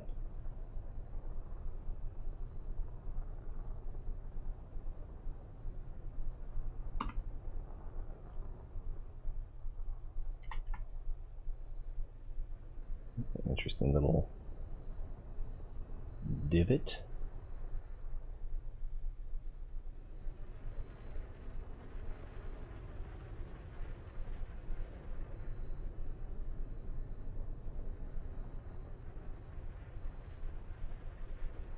Got some stutters there.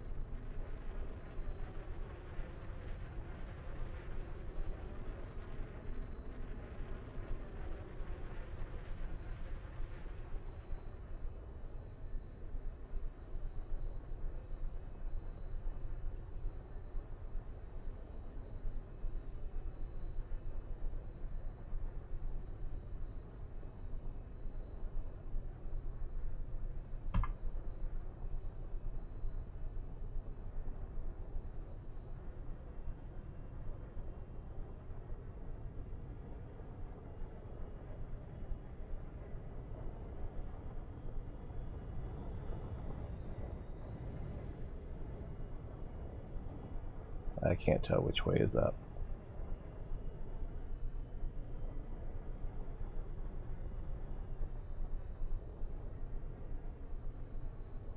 That seems about right.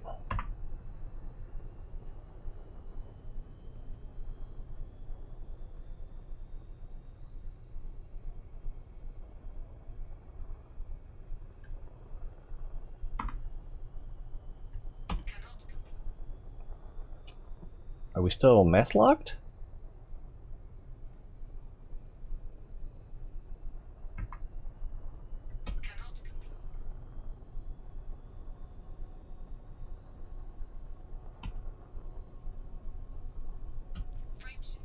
There we go. I had the scanner out. 4, 3, 2, 1.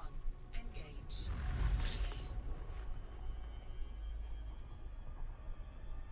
Did I select the next destination? I did, didn't I? I think so, yeah. It's 1.2 thousand light seconds away, so yeah. I must have.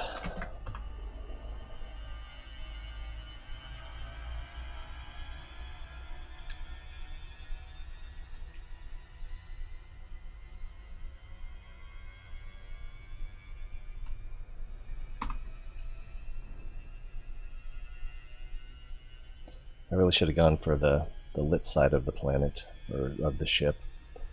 Doesn't matter much.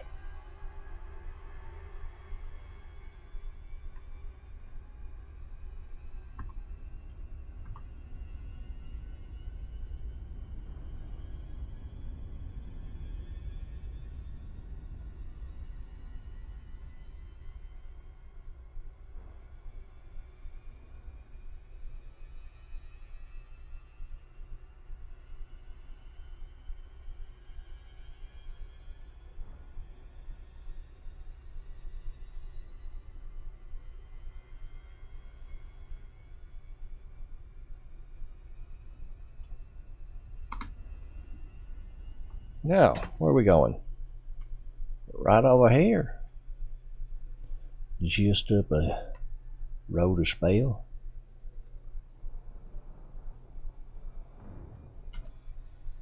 If we look at the orrery, I don't even know where we are. So we're out here somewhere.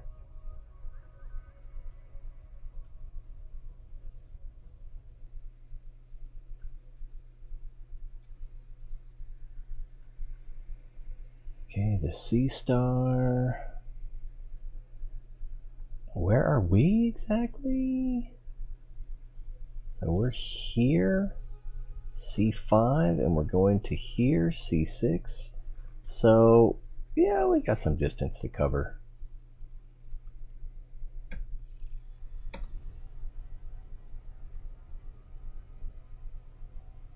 But according to this, we're almost there. 20 seconds.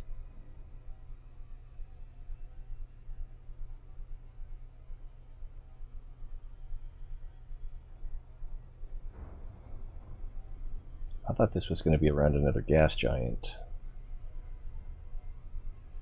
Oh, there it is. Okay.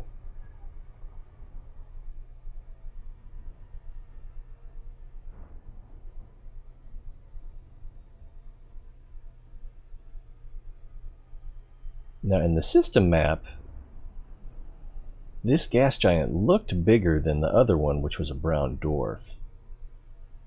So, presumably it's just less dense. Or maybe it has less hydrogen.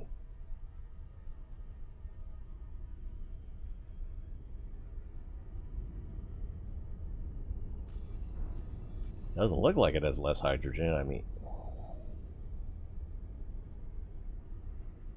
Oh, we need to stop.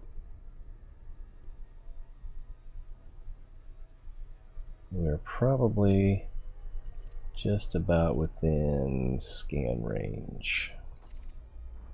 We are within scan range. Let's scan that bad boy. And we get 4. So let's do one like this.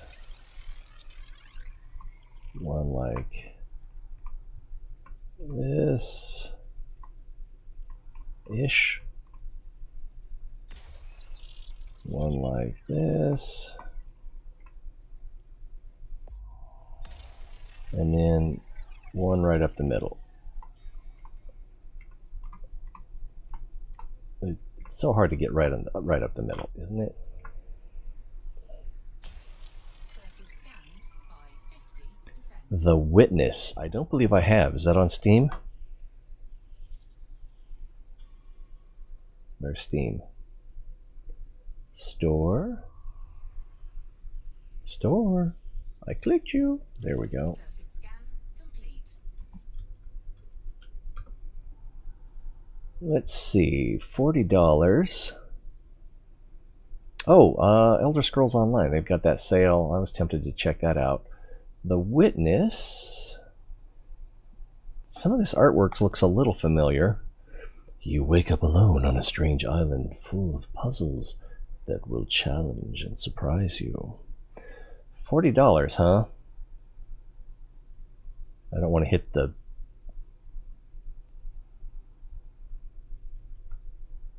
Here, let's see what T-Ray's looking at.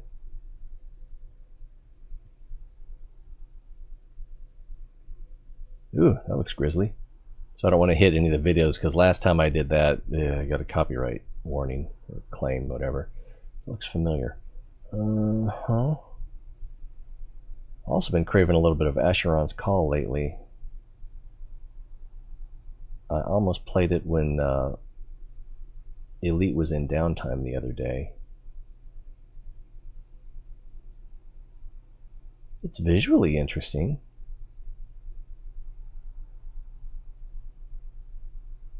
Wait a minute, is this Myst? I never played Myst, but that last shot, can I maximize that? No? There we go. No, because there was like a observatory tower on the mountain. Huh. Let me make sure I'm not going to crash.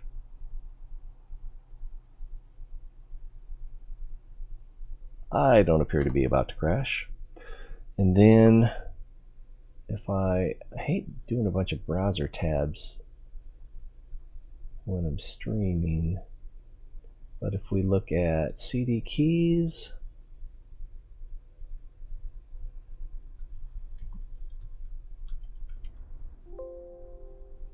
something didn't work apparently. I don't think I was in the box. That brings up The Sims. I'm just looking for a discount code. It's a lot of Ghost Recon. Maybe I should just leave out the word the. There's The Witness for $28.18. I'm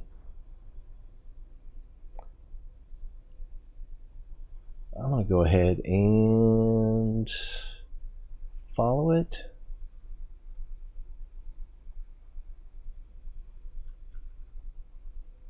Yeah, if I could get a better deal on it, I might get it.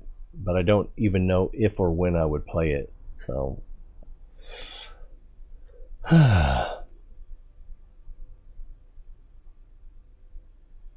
yeah. Oh, cover like rip off, or maybe. Let's see. First of all, okay, that's the light side. So maybe if we go for the nearest one, of course they're all the same distance.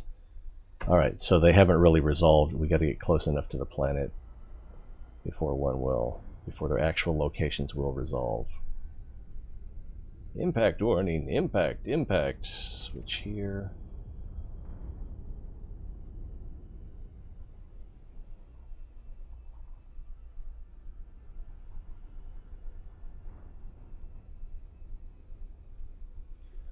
That looks like it's too dark. No, like the CD cover and the image you pulled up of the island. Yeah, I mean...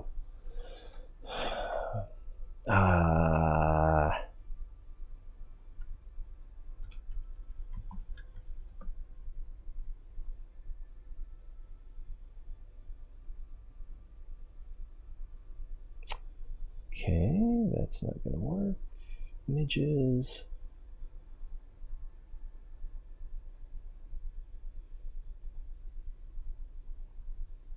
That's very low res.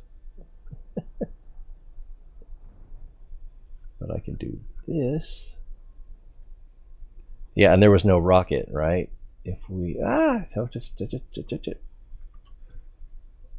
if we do this, whoa! So yeah, there are some similarities, but there's some differences too that kind of stand out.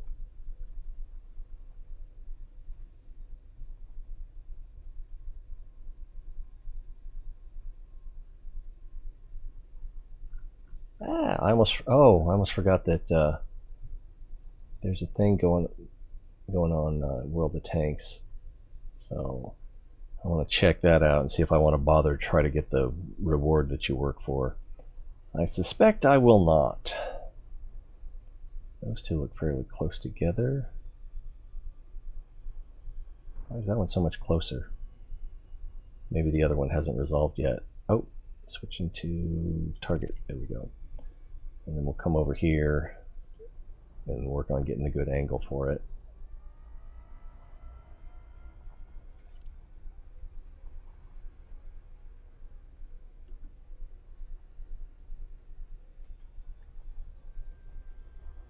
Whoa, I'm out of control.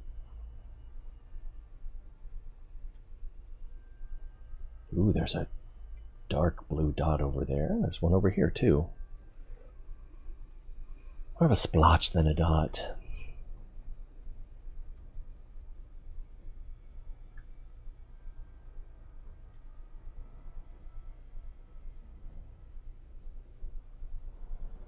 Let's burn it in there.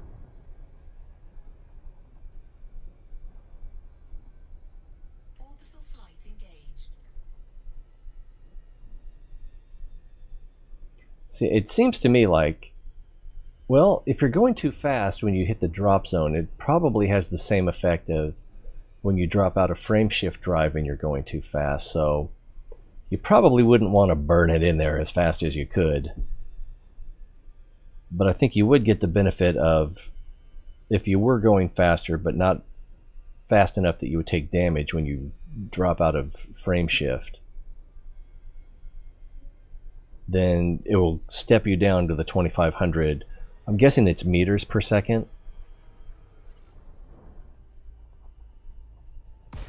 Because it just says 2500.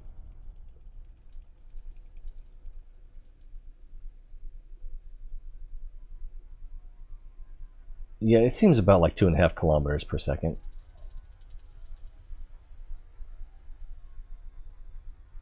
Pull up. I didn't check the gravity. It's 0.2, so that's not too hard to manage.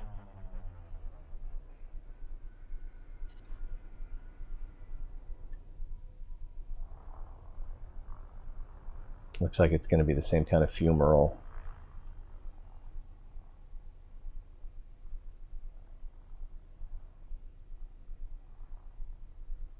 Let's not get too silly.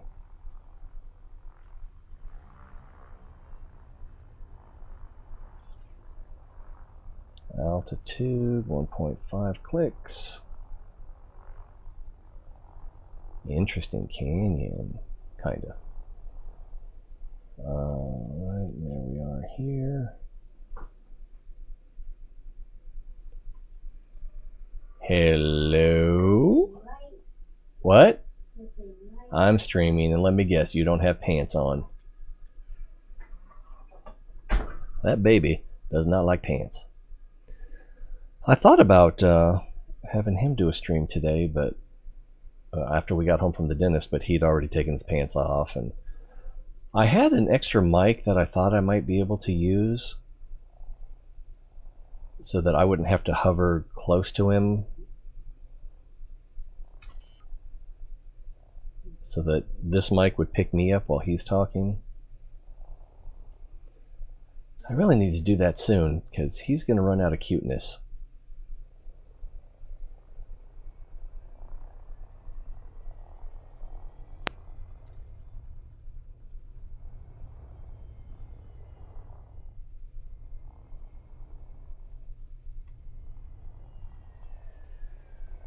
That's an interesting way to do that. Now, reminding myself, the main reason we're here is we want codex entries.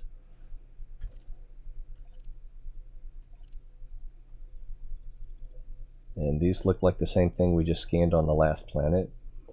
300 meters up. 200. 150.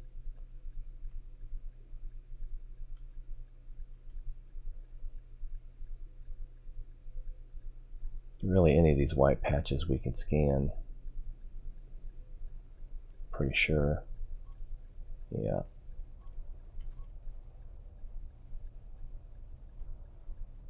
Let's see if my steady hand can conduct this brain surgery. Oh, almost. Not a codex entry. You bastard. And let's see, is this planet worth landing on?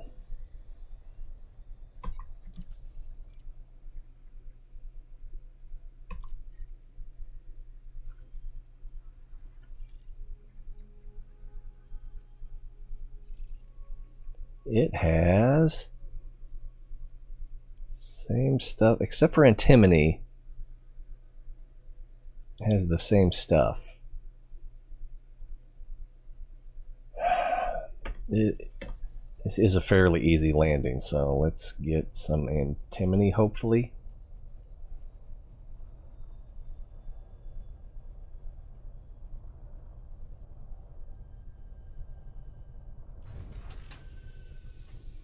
Verify.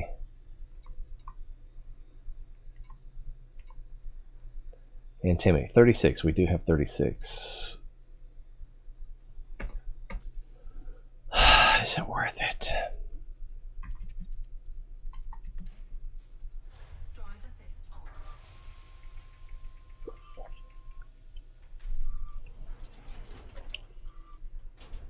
No gravity warning. Drive assist off. Drive assist on.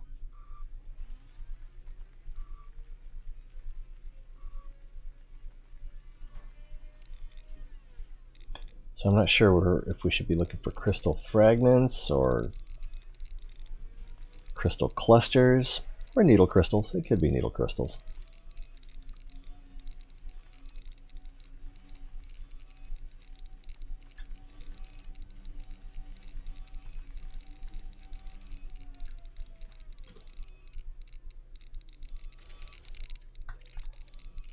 Antimony? All right.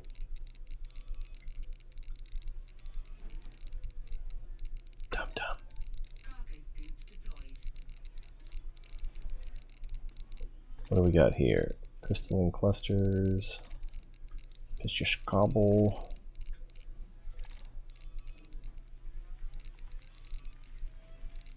Oh, what's this? Alright, we'll go over here.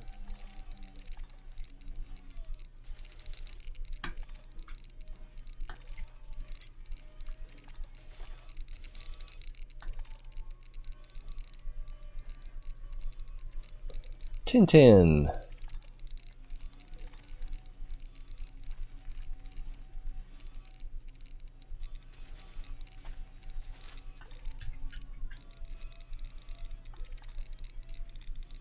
Ooh, lots of stuff.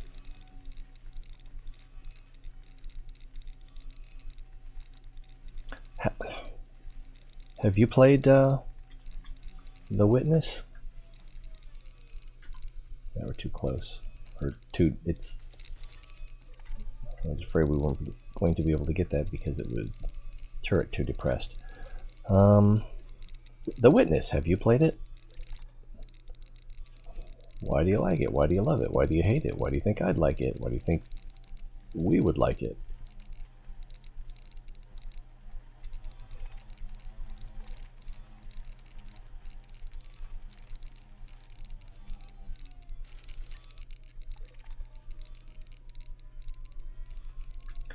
Chromium's one of the things I need the least, apparently.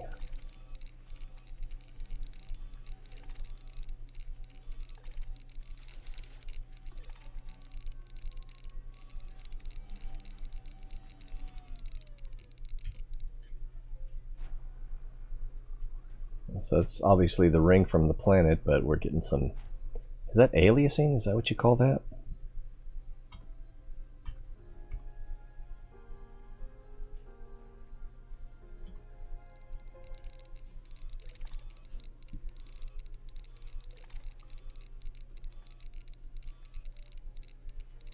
Very relaxing environment, but the puzzles are really, really hard? I don't know. I like hard. I don't like really, really hard. That's also why I like seeing other people try to play it. Have you heard of Opus Magnus? Opus Magnus? Not Magnum? Magnus? Yeah, Opus Magnus. Which means great work in Latin. It's a... it's kind of a puzzle game. Where you... There you go. I tried streaming that, but my stream looked a lot like this.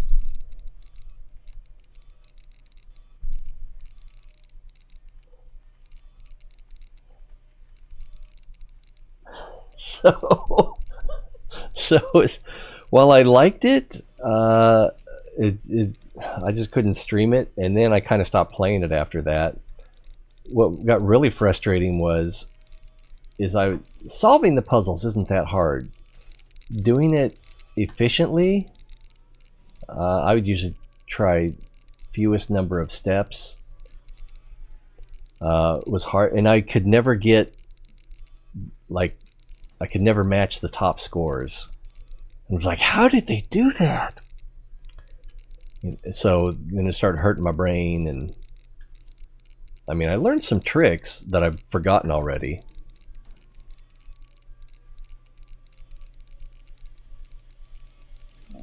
That was a heck of a burp. So Wolfgang tried to play it once. I'm not sure how far he got. But I mean, it's a good game for, like, pre-programming, where you're dealing with, basically you're setting up algorithms, but you don't really have an if this then that. It's pretty straight ahead.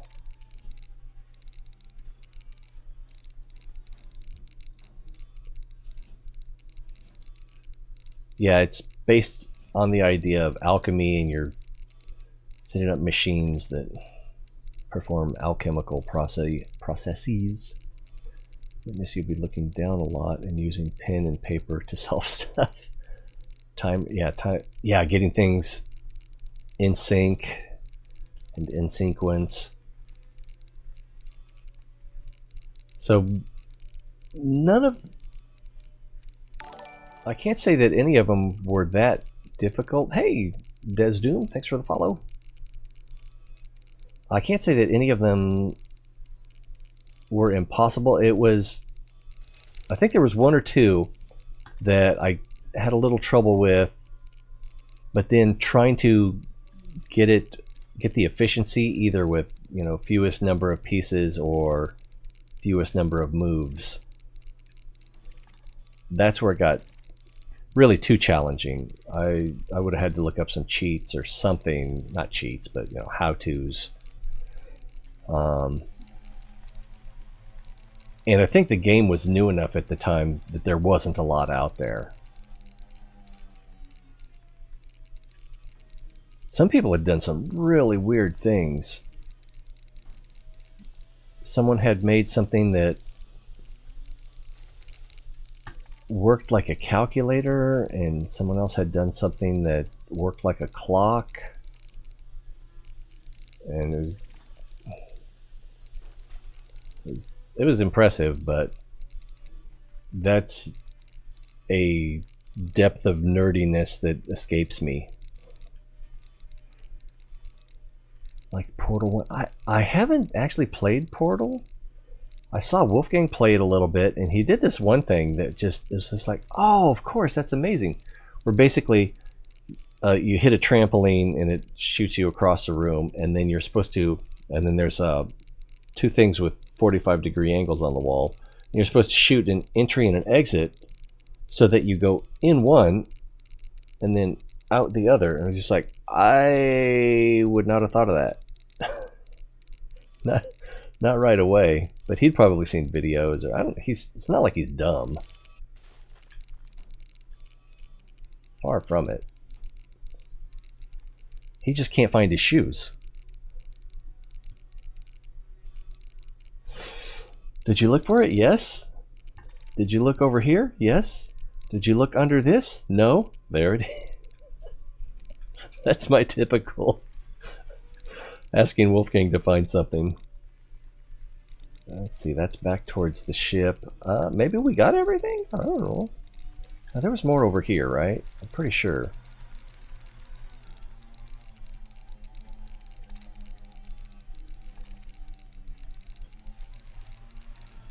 Ooh, hey, I saw some tire tracks. Someone else is here.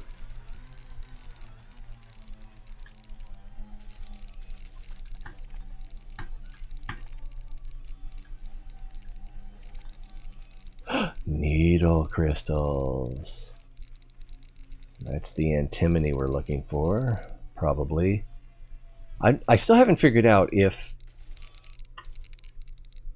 it's the same thing every time for that geological spot or planet, or if there is some randomness. So last time it was antimony, this time it's antimony.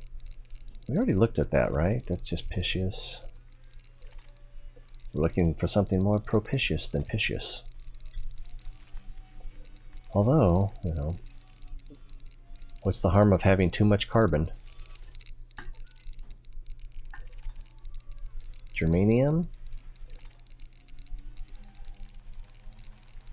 Yeah, germanium, we were, I think, at about 36 on that. And I don't remember what the stuff was that we needed to make boosters, but I'm sure we could make, well, at least 5 more boosters.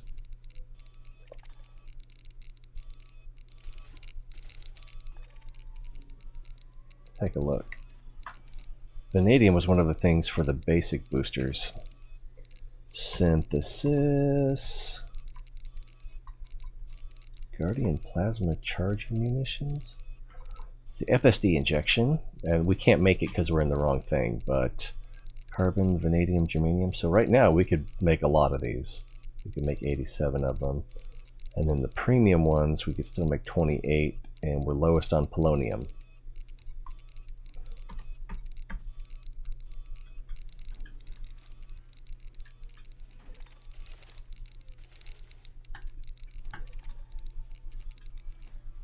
Yeah, but being able to make a FSD booster, that's what saved my bacon when we ended up in that oubliette system. Lesson learned, never let a boosted neutron star boosted jump be your last jump, your second to last waypoint.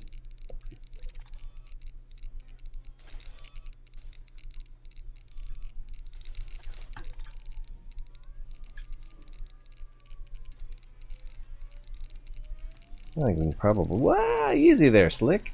We can probably head back to the ship.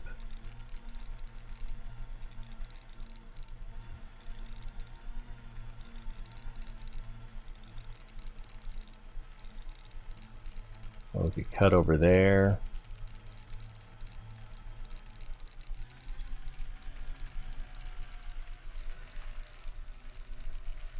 How fast is Fatal?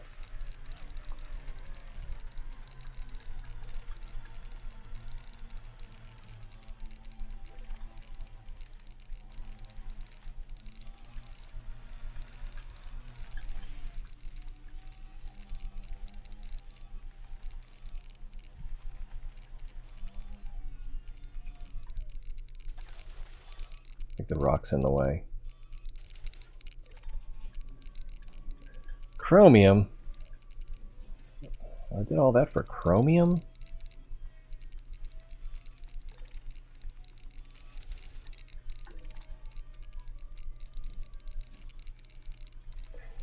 Yeah, we gotta go to the schools and get Chromebooks for all the kids, since they're going to be doing online courses this year.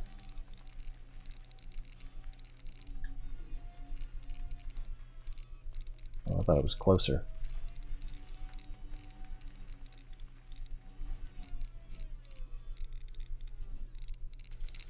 And Sebastian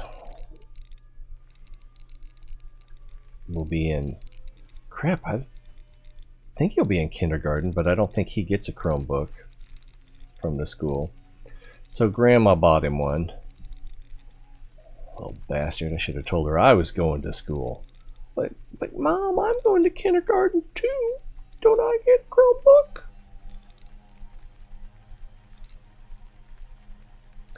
It occurred to me the other day that I could use some of my slower time at work to do some video editing, and Sharon's personal laptop is adequate to the task. So I did that Sunday morning. Took her, Saturday night, Sunday morning. Took her laptop into work, downloaded and installed DaVinci Resolve, and then I was able to edit a little bit of our trip to Jurassic Quest in Oklahoma City. Jeez, that's far. I still kind of can't believe that we did that, but there's not much we can do. One of the zoos has a drive-through zoo, so we'll probably be doing that.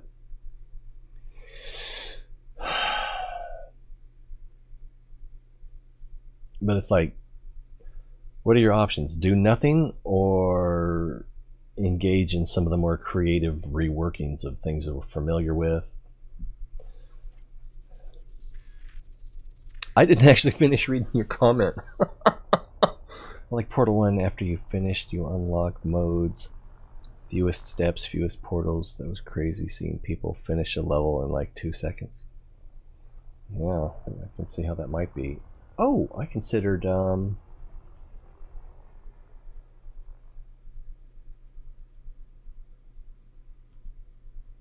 flying through this canyon a little bit before we go.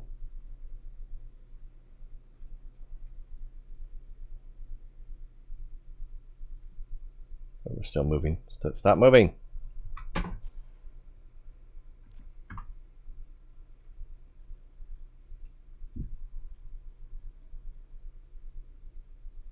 Guess we're not getting too much aliasing from the ring. Oh, okay, that's pretty bad.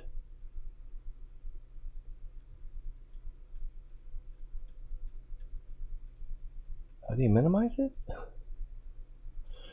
I guess the key is to not be on, edge on, but if the surface you're on is orbiting the same planet that has the moon, or the ring, then it's pretty much unavoidable.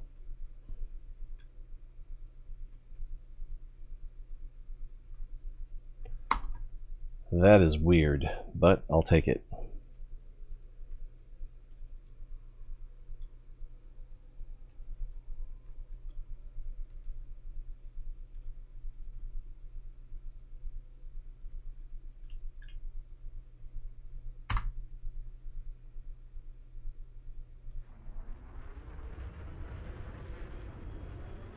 What's weird though is sometimes I get mixed up and I think that's down and that's up, and that's just not the way it works.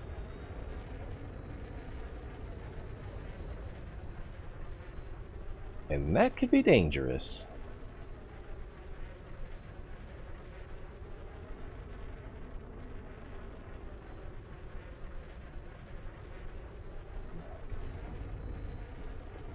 Landing gear up.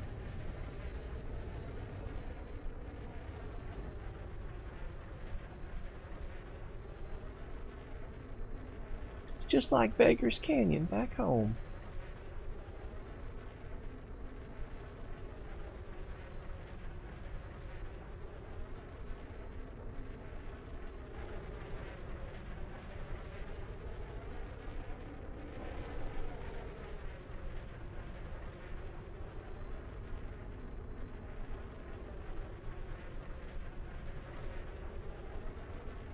Neato Pesquito.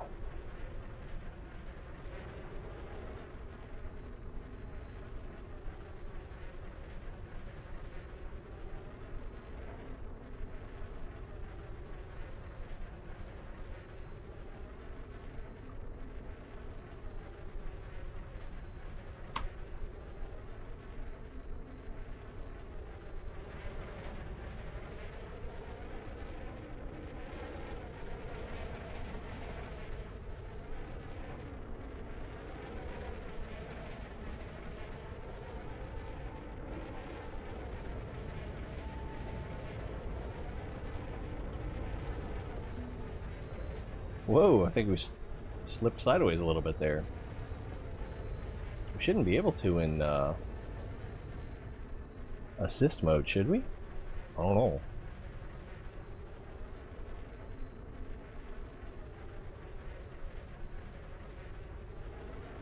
Alright, let's get out of here.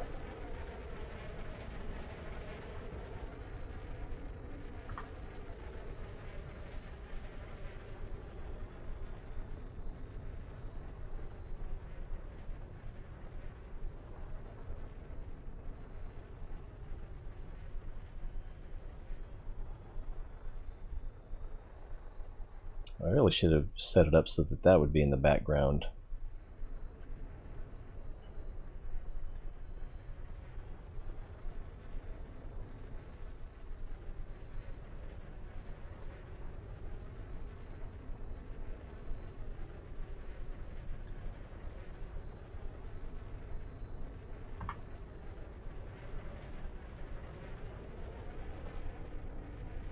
Okay, that's just dumb.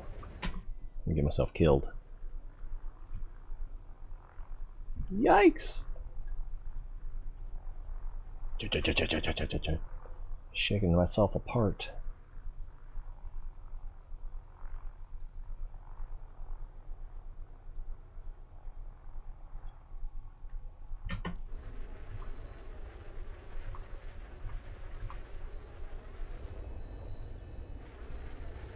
Oh, I've never noticed that, how they go in and out.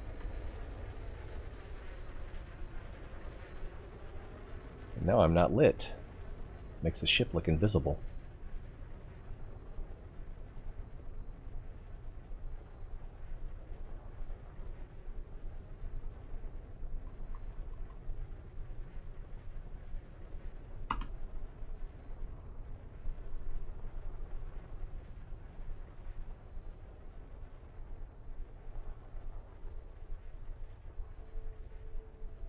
Alright, let's get out of here. Actually, I haven't figured out where we're going next. I think it's on to the next planet, because this next moon doesn't have any good junk. No good junk. This one neither. Nor, actually, I haven't looked at any of these to see if they're terraformable, but they're not terraformable if they're landable, right? Pretty sure.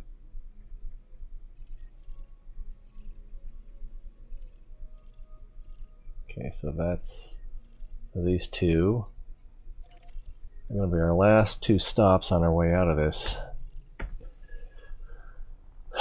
backwater system. Oh, we're not even in frame shift, are we? Frame shift drive charging. 4, 3, 2, 1. Engage.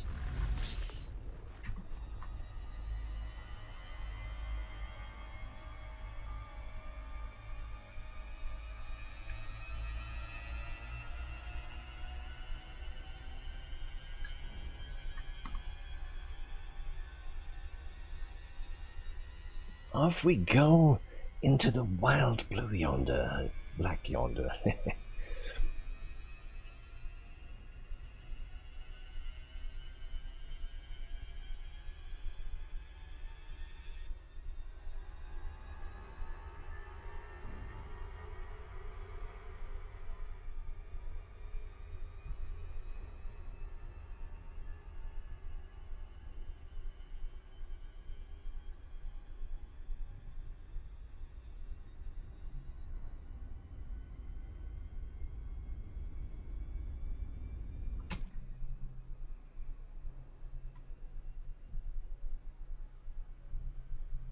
Ah, who put that there?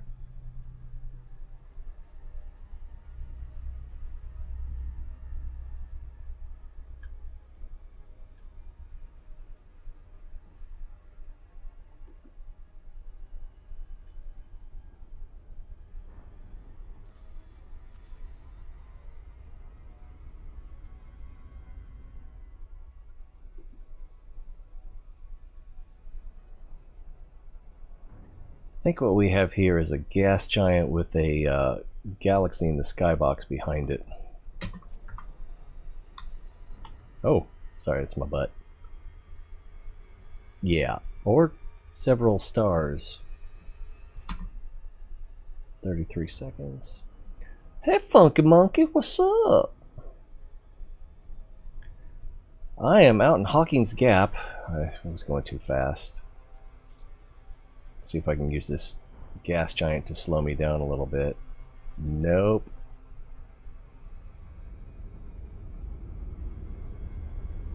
Maybe a little bit. Out in Hawkins Gap doing some exploration. I wanted to get that 5,000 light year unlock for Professor Palin. I figured while we're out here, I don't know if I'm coming back again to Hawkins Gap, so let's get some codex entries and some good exploration. And found several black holes already, and one system had 2 neutron stars and a black hole. That was fun. Ah, did it again. Victory lap.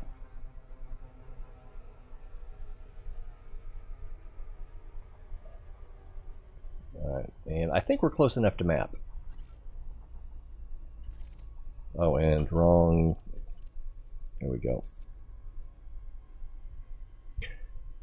Yeah? Oh, wow. Was it Subnautica? Is that how long ago? Or Fallout 4? 2 probes? Okay, that makes them easy.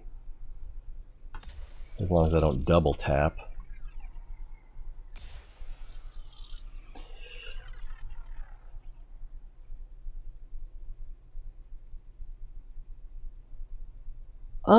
It's pretty good. I've seen a lot of cool stuff, and so now stuff that isn't fabulous is kind of disappointing.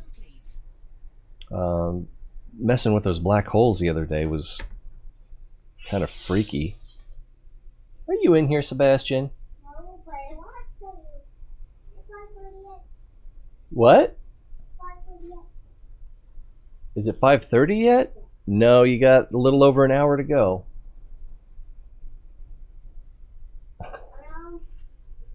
Over an hour. So an hour. He can't be on screens until 5:30, so he needs to know as soon as possible. It's a good game. There's a lot to it.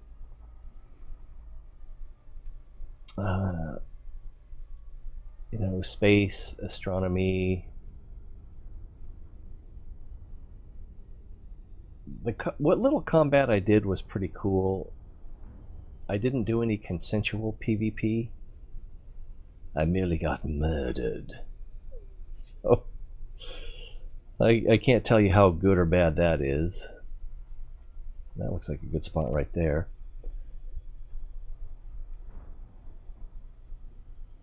That looks like a mountain range right there. Let's see if we can fly in over it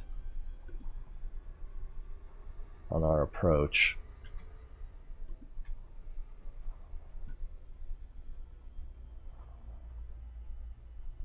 Kind of. Almost lined up. So wow, is that just camera warp? Okay, that was just camera warping. That second planet there looks weird, warped. Orbital flight engaged.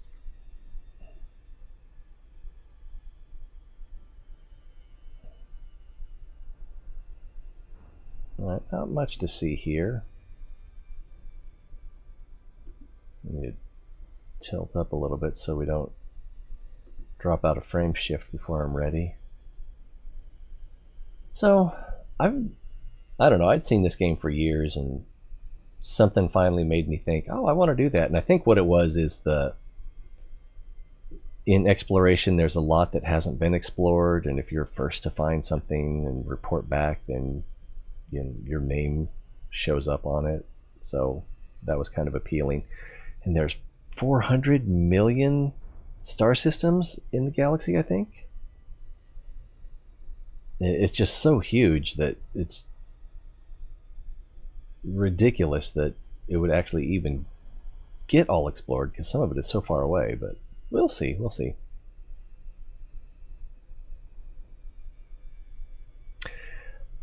To a degree, that's true. One cool thing about it is in the orrery, let's see, mess up here, like system map. So we've got these. This system has 3 stars and then some brown dwarfs as well. So, right, so there's an A planet, and then there's, or not planet, but star, and then a C star. So here at the A star, this is actually the A and the B. So the A and the B have this orbital path that they share, and then the C has its orbital path. And I noticed that they're always on the opposite side of each other's orbital paths, because that's the center of mass. It probably is this ring right here, of their shared mass. And then if we look at the A a little more closely, so we've got the A in its orbit and the B in its orbit, and again they're on the opposite sides because as they're going around each other, they're perturbing each other as well. So their shared center of mass is going to be not either one of them, but somewhere in between, and they're going around that, and that's moving as well. So it's slightly mind-blowing, I guess. I don't know how to describe it. I think I flew past where I needed to go. Yes, I did. Worth it. I need to stay above that drop zone, though. Wow, these 2 planets, moons really, are so close to each other that I can see myself getting close to the other one as I'm... Oh, was that it? Did we already go past the horizon? Yeah, geological signal 12. All right. So we gotta get up. Oh, up.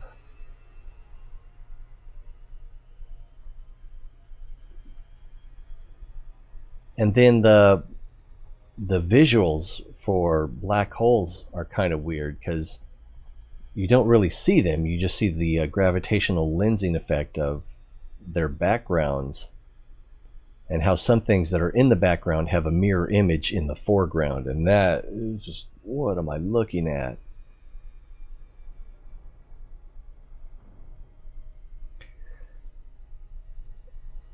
I'm liking it.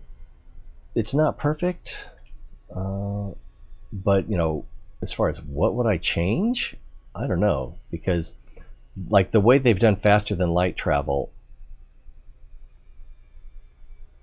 for a game is good. And since, obviously we don't know what faster than light travel would actually take,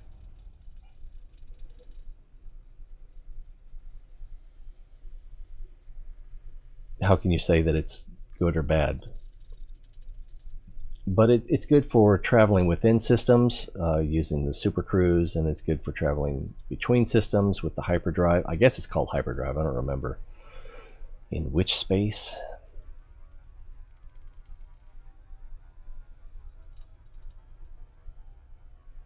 But even with all that, it's still slow getting around the galaxy. So I think I like the way they did it, balance-wise. I forgot to check the gravity here, 0.07, so I don't need to worry too much about crashing. Hope Odyssey adds more stuff. Yeah, I guess the most that I've heard about Odyssey is that your avatars can walk around, which is like, that could be good. I'm not sure how excited I am about it. I do know how excited. I'm not excited about it. It's not so much the walking as much as what you do while you're walking that would be interesting. All right, are we gonna crash here? No, we're looking good. I think I went too far. We're still slowing down, but that's our horizontal speed. All right, make sure we're good. One click up. Whoa! Hey, there's our shadow. And that's where we want to go, so that's a little disorienting. Yeah, sometimes I wish the controls were a little bit tighter. Like when I go to scan one of these things, I'll line it up and it'll just keep moving. And you know, it's probably user error, but then it kind of makes sense, you know, massive ship and trying to hold it steady without. You can only really expect so much.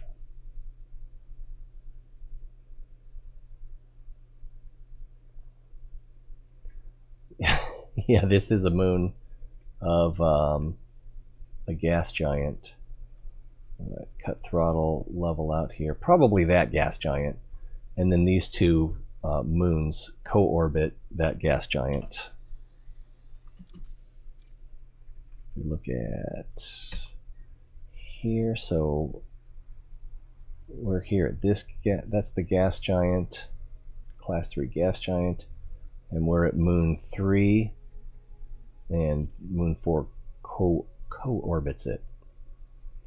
But main thing we're here for is we want to see if we can get codex entries from these geological objects, although they're probably just going to be more sulfur dioxide vents, and then we'll do the same thing at this moon here. Is there a word that means both moon and planet? I thought it was planetoid, but that's not. That's really for huge asteroids. Oops, wrong way.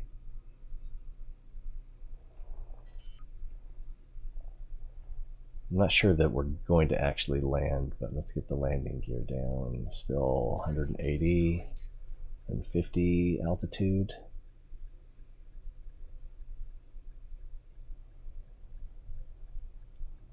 Right, where's our nearest object? Oh, also let's switch to analysis mode and get the right scanner.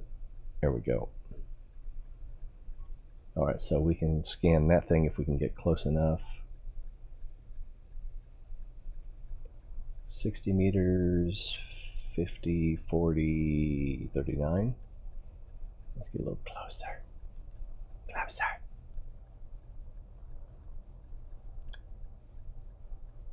Well, when they did that on KSP, when they, I don't even remember the details of it now, but they like changed out the development team. 19, 18 meters. All right, let's brake. Let's see if I can scan this. Steady hand, steady hand, steady boy. Damn. That rubbed me the wrong way. I understand business is business, but silicate vapor gas. So, but I've already, no, so no codec entry, codex entry. Let's see if the materials here are worth gathering. So that made me less excited about it. It's just like, oh, great. They're not my friends. They're the guys that are selling me crap. And just, I could use some yttrium, so maybe we will land. Yeah, we'll land for the yttrium. I think a little bit short on mercury as well. So let's land. But I mean, there's a lot about it that looks, am I geared down? Yeah, there's a lot about it that looks good. I kind of hit a plateau in KSP1 that I didn't want to put the time and effort into getting past. And the the way things would just go out of control in low gravity situations sometimes. Plus the Kraken. Yeah, I mean, there was a lot to like about it, and I learned a lot. The main thing I learned, all space travel is orbital. So when KSP2 comes out, I don't know if I'm going to get it first day or if I'm going to hold off until there's a sale, or if I'll just be, wow, check this out, or if I'm just going to be completely uninterested. It's hard to say.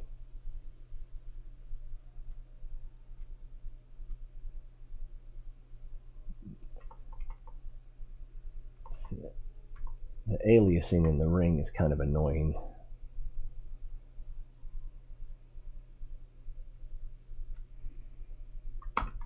This almost looks like it would be on the cover of a sci-fi book. 2 will be... Oh, well, I might have to get it just so I can play with King Akira then.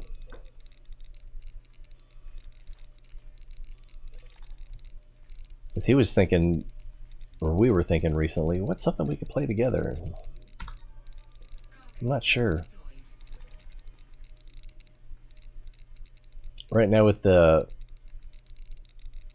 Elder Scrolls Online being on sale for $10, base game only, that seemed like I might want to get that, but I don't know if he'd be interested. And then Lord of the Rings Online is free, but in some ways it's too much like World of Warcraft for my taste. Oh, I should have asked him about the Old Republic, because I could have started, I think I can start a new character on there.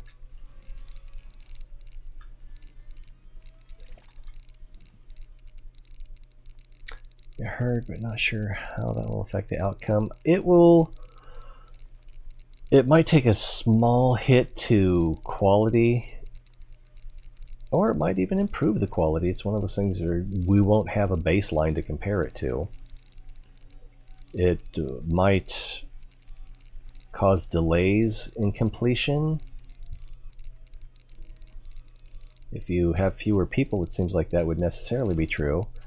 And also, it's hard to say if the people that are involved will be less in love with the work they're doing if they don't like the people they're working for, or even just knowing that it's not a secure work environment.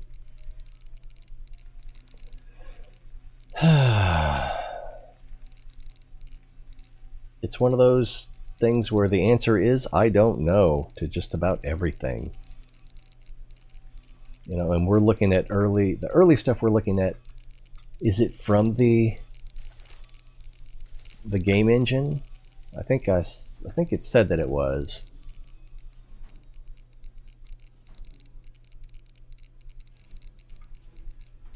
Oh, missed. There we go. I heard like 90% of the devs from the other company that asked too much for selling the company.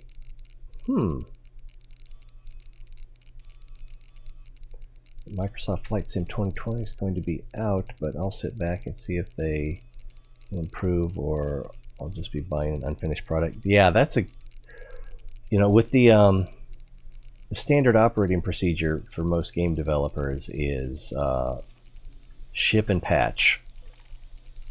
And in a way, that's kind of a good anti-piracy move, because if you ship an unfinished game that people can't play unless they have an account, log in and connect online, and then verify that it's a legitimate copy. I don't like it, but from anti-piracy standpoint, it makes sense.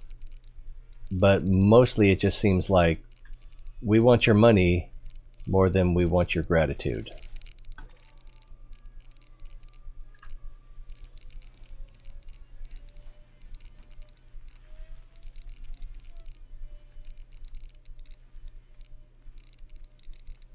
Yeah, I mean, there's a lot more I could have done in KSP, but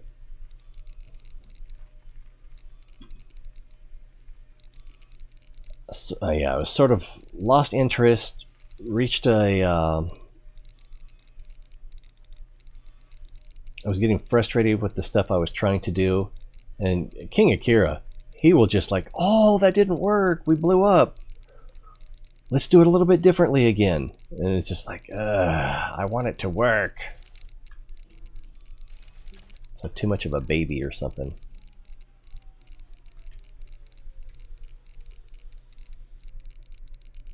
And I can be pretty patient for tedious stuff sometimes. I have been known to play economy sims.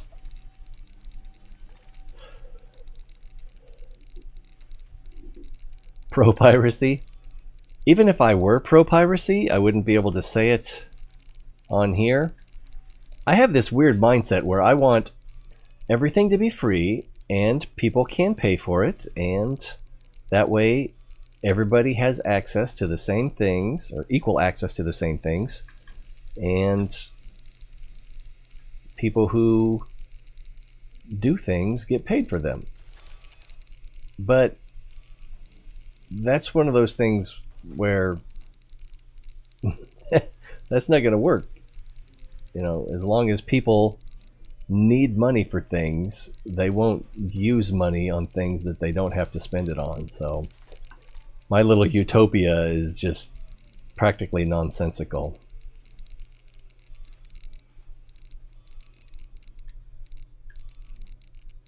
But as far as piracy, let's see. I don't know. Yeah, there has been some things where I was like, I am not paying for that, but I am curious to see if it's any good. And I don't want to take a chance on it. And if it sucks, I don't want them to have my money.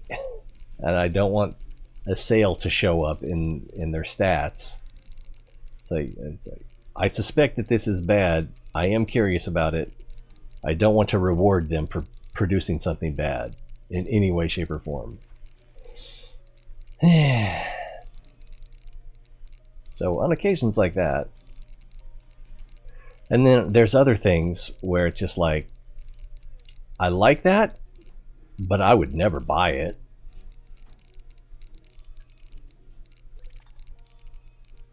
And so when it comes to things like that, it's just like, if you're not going to buy it anyway, should you just not have it?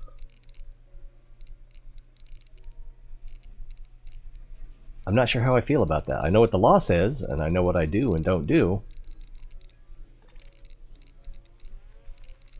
But how wrong is it? It's hard for me to say. Yeah, yeah, I don't know.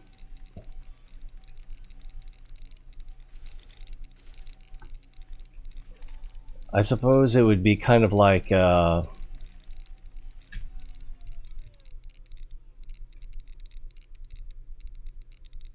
picking something off of someone's plate after they've left the restaurant.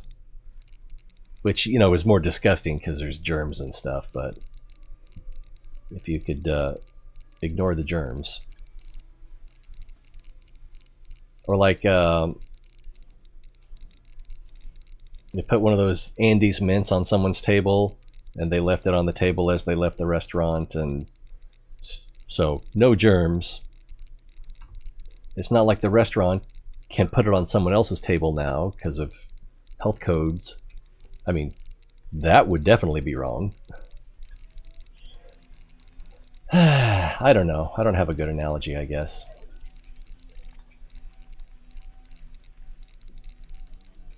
I haven't seen, I was about to say, I haven't seen any needle crystals. I've never played FTL. Oh, like FTL. Great games pirated, felt guilty and bought them after. Yeah, whether you call it guilt or just wanting to give credit where it's due, you know, and how do you do that? Because, you know, in a capitalist economy, you vote with your dollars. Yttrium, that's not what I wanted. I don't hate yttrium, but... So if needle crystals are yttrium, then what is... I forgot what I wanted here.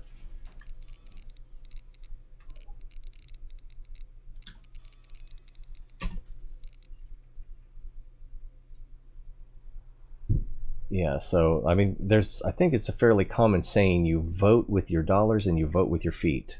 So if you want to vote against something, you leave it mercury. So I guess yttrium was what I wanted here. Alright, although I wouldn't mind some mercury. Yeah. So yeah, there have been times when I've gotten something for free, which sounds like I'm saying that I pirated it, but that's not necessarily what I'm saying. And then I've gone back to bought, and there've even been stuff that I liked enough that I bought it for other people, or I bought more than one copy for myself. Oh man, Acheron's Call. I had at least 3 copies of that. Oh, I had 3 accounts though. Yeah, and the account was tied to the CD key, so bad example. Other than I liked it enough, I bought 3 copies. I don't know if I've ever done that with books.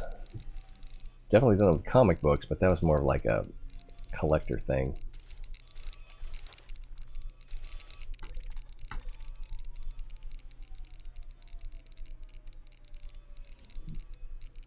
Wait, Bannerlord? Oh, Wait, what is Bannerlord? I know Banner Saga, and I know Blade and Mount. Is it a DLC for Blade and Mount? Blade and Mount is another one that I was curious about. I was like, that could be good, or could be eh. Like, I just got the Rogue Warrior game for $1.50 when it was on sale, and I'm glad I didn't pay any more than that, because it crashes in the pretty much, well, in the same room every time. So I don't get very far and before it crashes. And it's not because my system's not good enough, it's because my system's too good. And it, I don't know if it uses an earlier DirectX, or if I need to set it up to use Windows XP compatibility or something like that. I'm not sure I want to mess with it, because it's okay, but it's not great.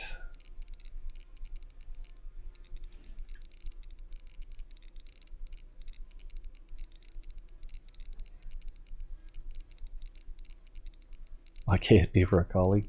I'm almost surprised that King Akira didn't buy it for me, because he's like, oh, you should play KSP. It's like, nah, I'm not interested. That's the thing where you crash a bunch of airplanes and spaceships. Nah. And I did a little research on it, and I found a picture that explains the steps for an orbital rendezvous. It's like, that looks hard in an interesting and challenging way that I want to try. So that is the reason I got it, is because of a tutorial that I saw for orbital rendezvous, which is actually more than they knew during the early space program. I believe there's a story of them trying to do an orbital rendezvous, and they tried to go towards the thing that they were trying to rendezvous with, and then after a short period of time they realized they were getting farther from it because they didn't understand how the orbits were working. It's not easy, it's not intuitive at all, so I don't blame them.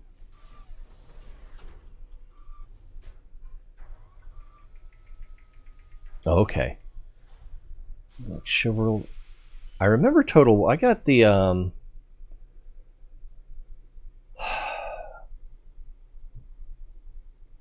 There was the Japanese Total War. I can't remember what it was called though, if it was Japan or Bushido or Shogun. Anyway, I got the Japanese one, and there were things I liked about it and things I didn't like about it.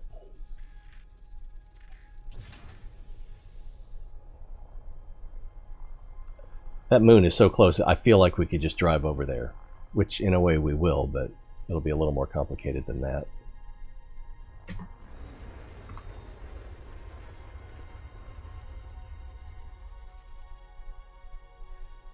And look, there's another ringed planet right there, or moon.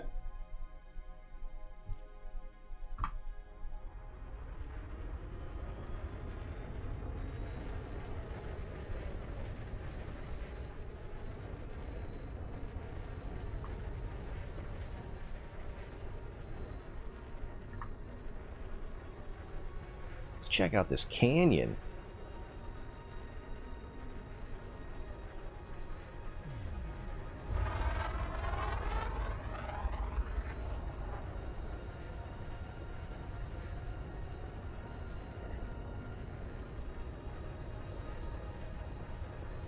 Yeah, Scout Manley's got some good stuff.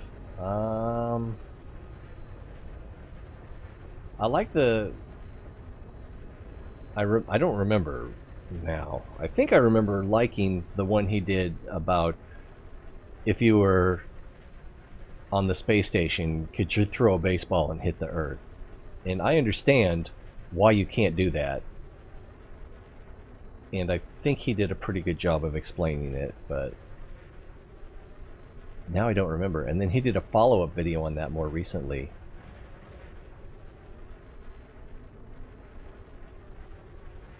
Which seemed a little less interesting.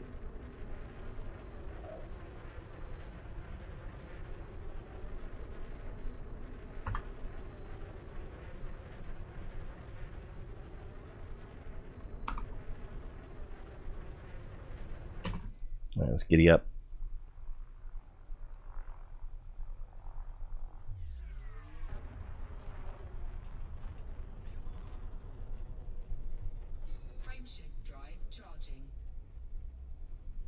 We're so close to the other moon, I can't spend too much time in camera mode.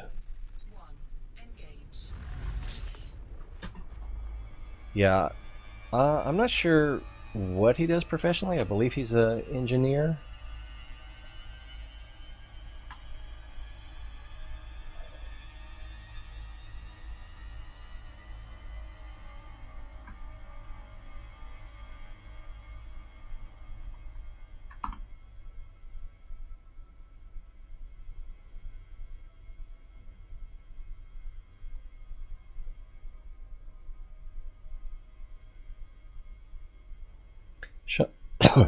Excuse me, Sean Carroll's series on what? I know he's an astrophysicist.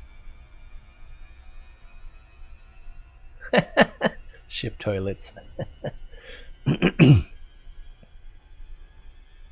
Yeah, it could be interesting. I'm sure that they'll sell a lot of coffee makers in the ARC's shop. I probably should have gotten another picture there. Oh crap, I forgot I gotta map this thing before I can land on it. Or do I... maybe I'm wrong. But I'm pretty sure it won't show me the geologicals. Crap, which one was I on? Okay, that one has geologicals. So that's where I came from. This one is also closer to the ringed planet, so... Yeah, so this is not showing any of the geological resource locations. So let's get really close and see if any show up. I don't think they will unless you map.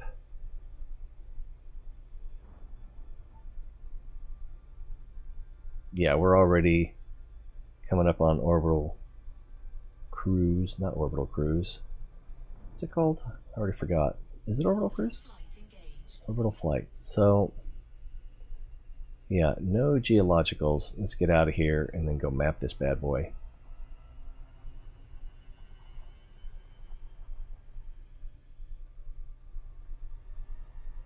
And remember, we've already done the yellow one. Three Kingdoms. Oh, I'm missing something here. Andy, yeah, I didn't even know. I don't think I knew that Scott Manley had played Elite before I started, or was very close to a purchase. It might have been right before that I noticed that he had some Elite videos. I know he did Eve videos. I've seen some of those. Three Kingdoms sounds familiar. Is it Romance of the Three Kingdoms? Is that what we're talking about? I need to actually select something here. What's weird is this is the planet we just came from, and it'll say this planet is mapped. You have mapped this planet. But this one, which was closer, was between that planet and the ringed planet, is showing as farther away, but they co-orbit, so they're going to swap. All right. But at the moment, they're reversed, which is closer versus farther. Versus. Is that right there?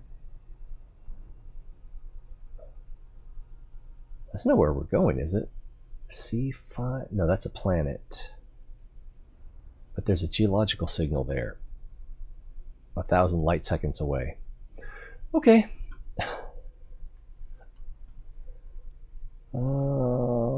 Wow, we traveled.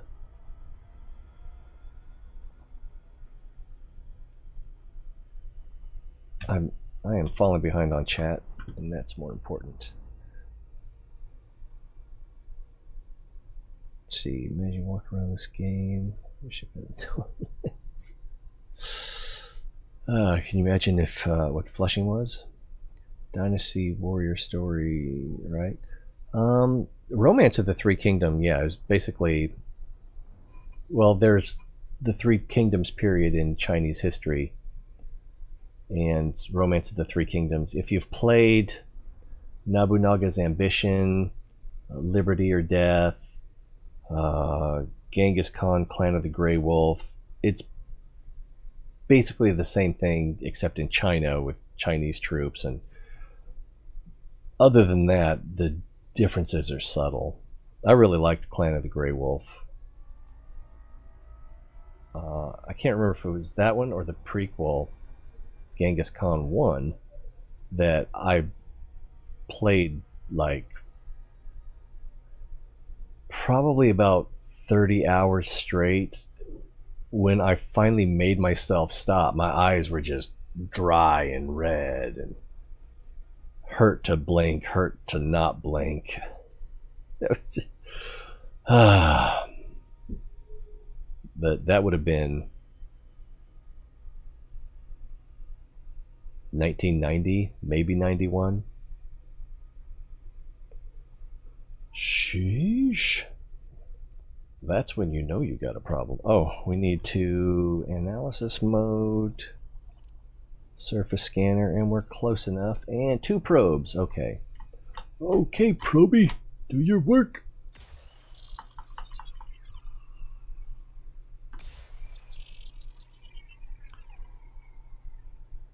Total War. Maybe the newer version of Three Kingdoms. Let me make sure I know what I'm talking about here.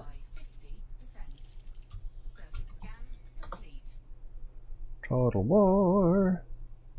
Three Kingdoms, Medieval Battles, Empire, Medieval 2, Total War. Okay, so that's different.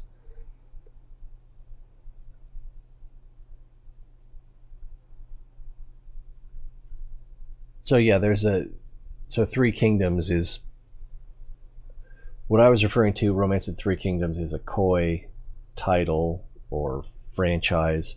So yeah, this is the same idea, the Three Kingdoms period, realized in a different way. So you actually see individual units of your army rather than just yeah. What was the one I was thinking of? the Japanese one.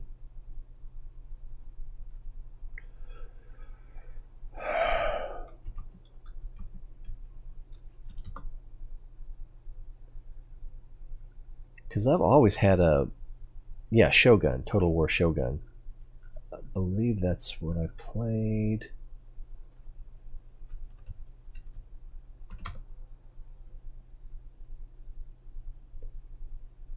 That looks about right. Oh yeah, and there were so many units in some of the later battles that it was just chugging.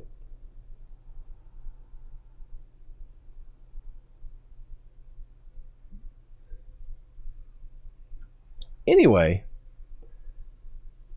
yeah, it was one of those things where I liked it and I didn't like it because there was definitely the rock, paper, scissors aspect of it. And so you were constantly maneuvering your troops. You've got a timer ticking. And the smart thing to do was to get them to attack you and put your archers in front. And then as they were approaching, bring your defensive troops or whatever was the scissor to their paper that was advancing. Before we do that, all right, light side is here. And we're just going to have just get closer because we won't know what's going to be in the light. And they don't, I suspect these don't actually generate the actual on-surface geological locations until you get close enough for them to spawn. I think we can try that one. Let's try that again. I'll lock it first. Now what's that over there? That one will be much better lit.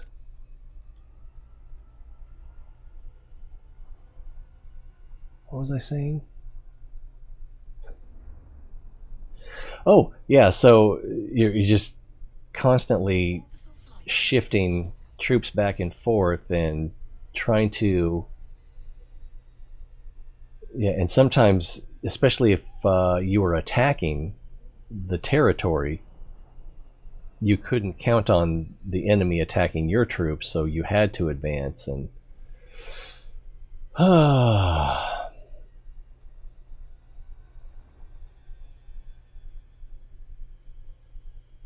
and for as cautious as I like to be, it was kind of frustrating.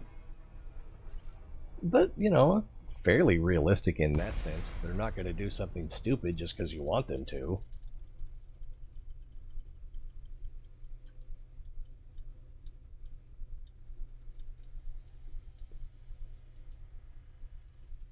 I don't know if there's a timer or if it's with when you get within a certain altitude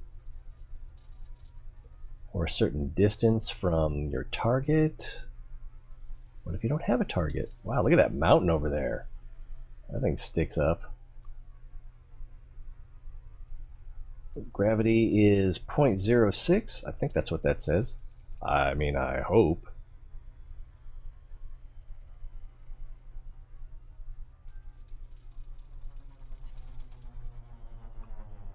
Cutting the engines. I think we're going to be fine. Yeah, 0.06.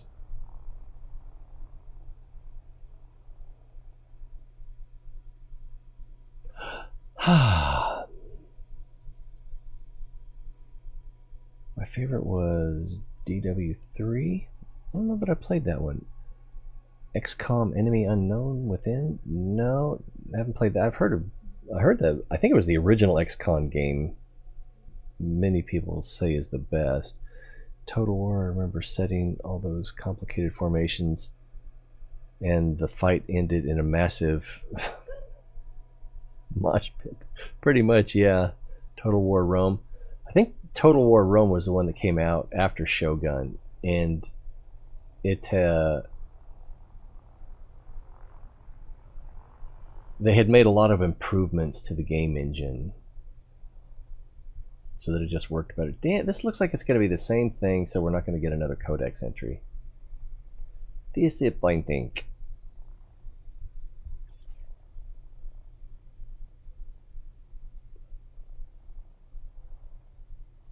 Alright, don't bounce off the planet, dum-dum.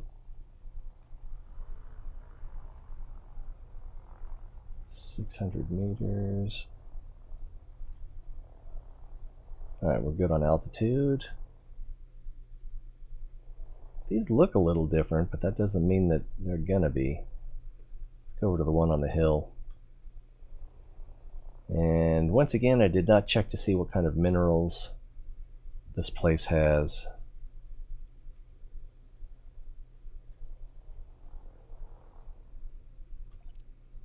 Composition scanner. I think we're in. There we go. Up, up.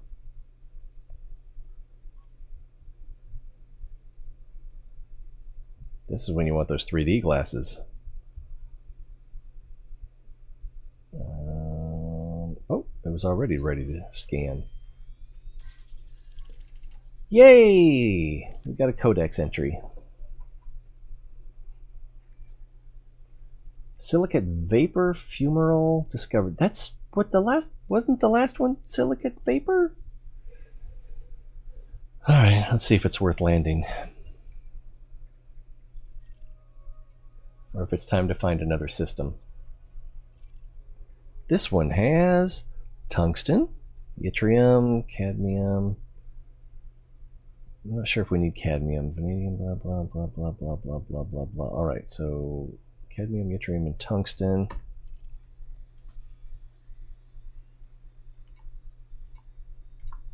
Cadmium, actually right there. Oh, okay, we're good on that. Yttrium. We could use some yttrium. Tungsten, we're good on. So, I guess it's worth landing. Are we level?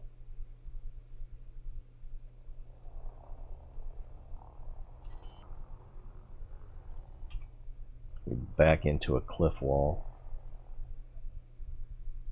Landing gear deployed. Looks like this is not a good place to land. We should come over here more, where there's more things to get impaled on.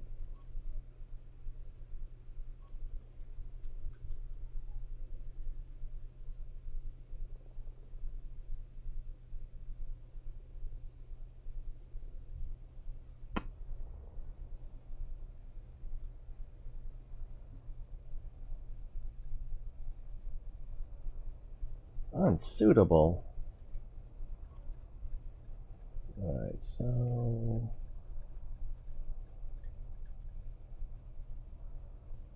we're gonna have to nose up quite a bit probably because we're on a slope. 45 meters, 35, 25, 12. Looking pretty good. 5, 4, 3, blah, blah.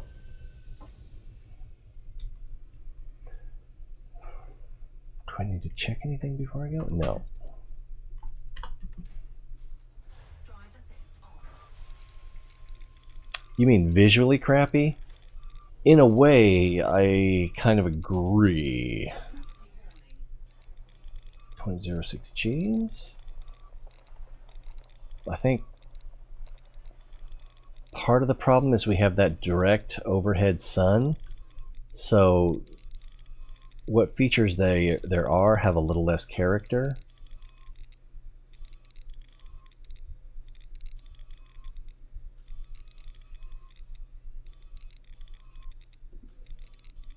Oh, I think I've seen Voice.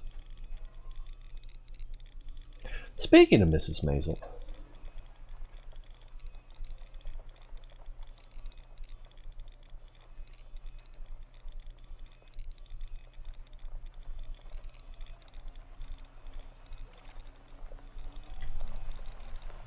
I hit a bump, I'm gonna go flying. There's a bump. Oh, must have missed it.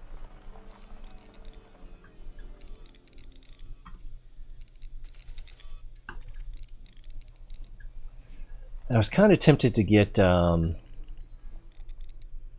Rainbow Six just for the oh, I forgot to open the just for the single player story mode.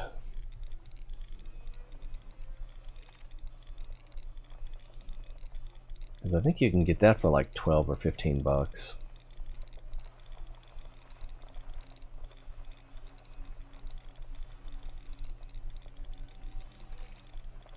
Needle crystals. Drop everything. We have needle crystals.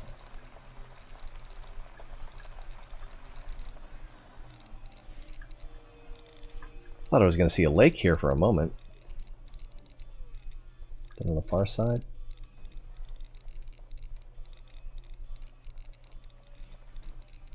I think it's because the blue-gray there going down a hill. Saw some blue-gray out of the corner of my eye. Thought it could be water. That would be ridiculous. You can't land on a planet with water. Yet.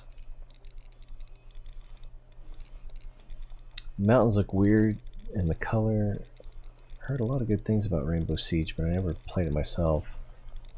Yeah, the multiplayer I played a little bit on one of their free weekends. Also the solo version on one of their free weekends. I might actually have it installed. I just can't play it because you've got to be logged in. It works through the Uplay launcher and.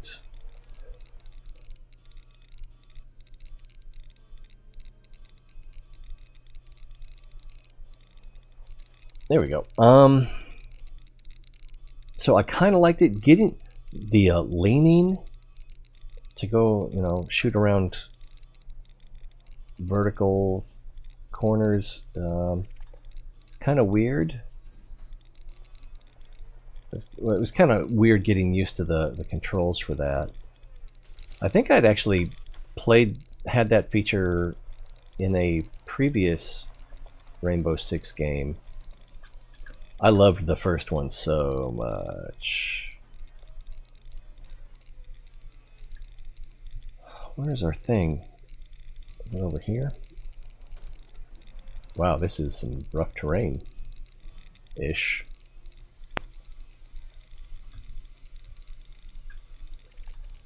Oh, it's up there. We can probably get down below it and it'll fall and roll to us.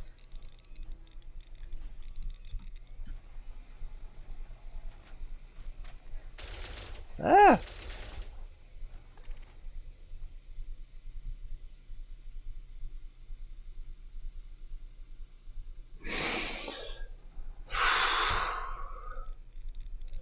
And then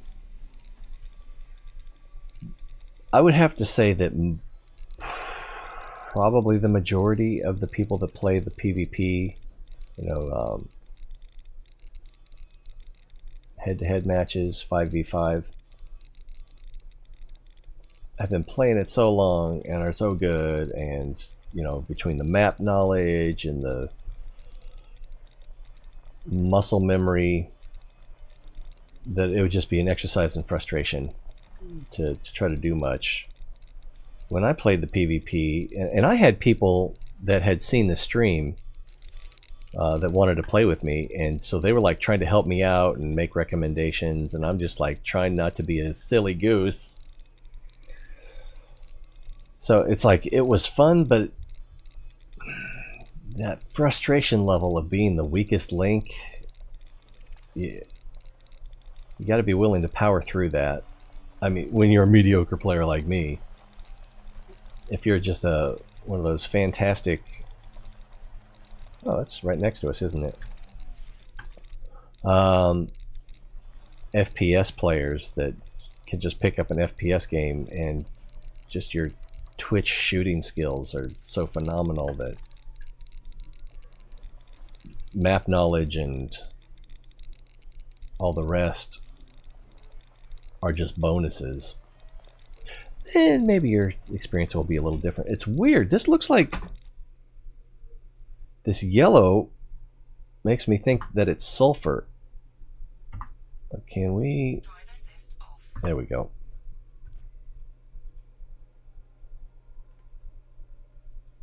So it seems like a sulfur coating, and then something else over here.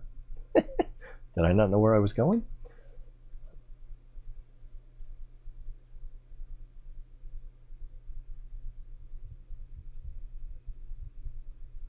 don't know, it's a little different. It's not like every place I've been. I think Rose is playing Mr. Rogers' Neighborhood again. Hasn't had any lessons. I'm not sure if Sharon showed her how to do it or if she just is playing by ear. I need to ask her because she's only been doing it for a week or two, maybe a week. I don't think it's been 2 weeks. At least I haven't been hearing her that long. I think we got ourselves a picture, boys.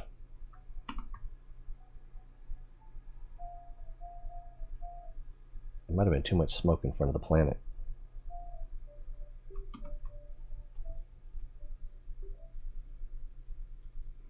I wish there was a little bit more forgiving on getting the camera close to the terrain. Oh, it does have a ring. I kind of liked it better when I couldn't see that. Drive assist on. So, and in the single player version, I was doing okay, but I definitely wasn't nailing it. In the first scenario, in the previous games, you go in with a team and you play one of the people on the team, and you can switch between them. In the level I was playing, you were the lone person on your team, and I did all right up until like this final rush where it's like you disarm the bomb and then you have to defend it for 90 seconds, I think, maybe 2 minutes, and there are just waves of bad guys coming in. And looking back, I think I probably could have benefited from a wider field of view, but it was between my poor twitch skills and by twitch I mean, you know, mouse flicking and shooting. It's actually not something I even care to develop, but I know that I'm missing out.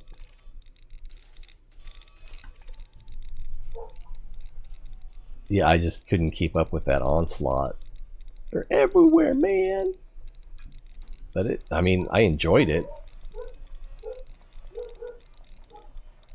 And knowing that I'd still have to get through that level if I went ahead and bought the game, I still think I kind of want to. It's just, you know, so many games, so little time. Especially when you play like I do. How long have I been out here in this small sector of this sector?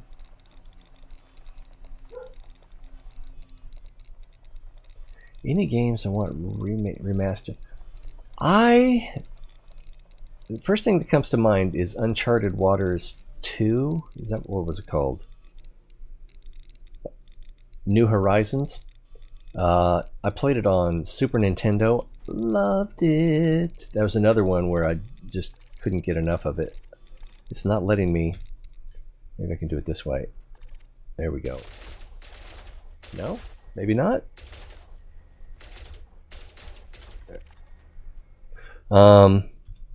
And they made an Uncharted Waters Online, which, I don't know, it was pretty rough. And they remade that like 2 or 3 times. I think I played one of the middle iterations. It's like, I wanted to love it, but I couldn't quite. So I probably put in 100 hours on that. And what was weird is, you know, some people were just moving right along, making a lot of progress and kicking ass and advancing. I was just like, I am doing this wrong. I'm not gaming the system or something. I'm out of bullets. We'll just make more. We will, though. Let's see, ammo. I think if you're going to do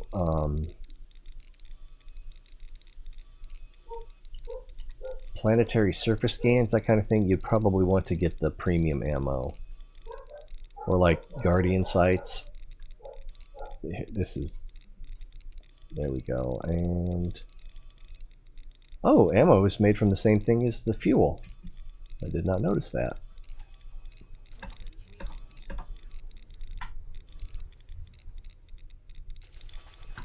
So, part of me thinks I'd like to see that. I don't know. I liked the original Rainbow Six game. Wasn't the greatest at it, but you know, that was what, 99? Asheron's Call. There hasn't really been a game that has the same advancement as Asheron's Call. I'd kind of like to see that. What I'd really like to see is Warner Brothers support it. But, you know, if they can't make $2 a month off it, they won't bother. Actually, I think they were making... They're probably making a couple $100 a month off of it. Because they weren't paying developers, there weren't bugs to fix, it required very little in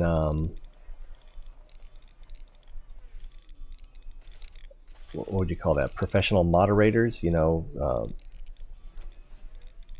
where you need to contact support and have somebody fix something in the game.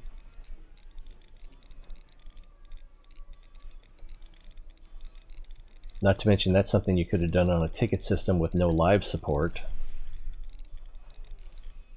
You can outsource that to India.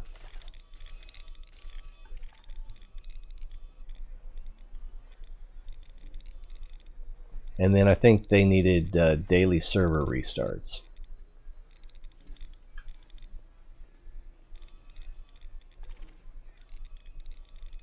Which you probably wouldn't want to handle remotely, but I suppose you could.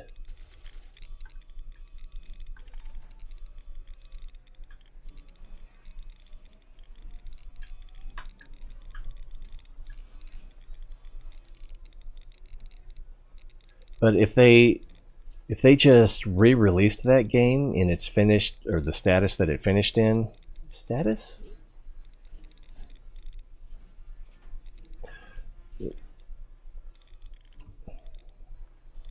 Because it's an MMO with constant updates.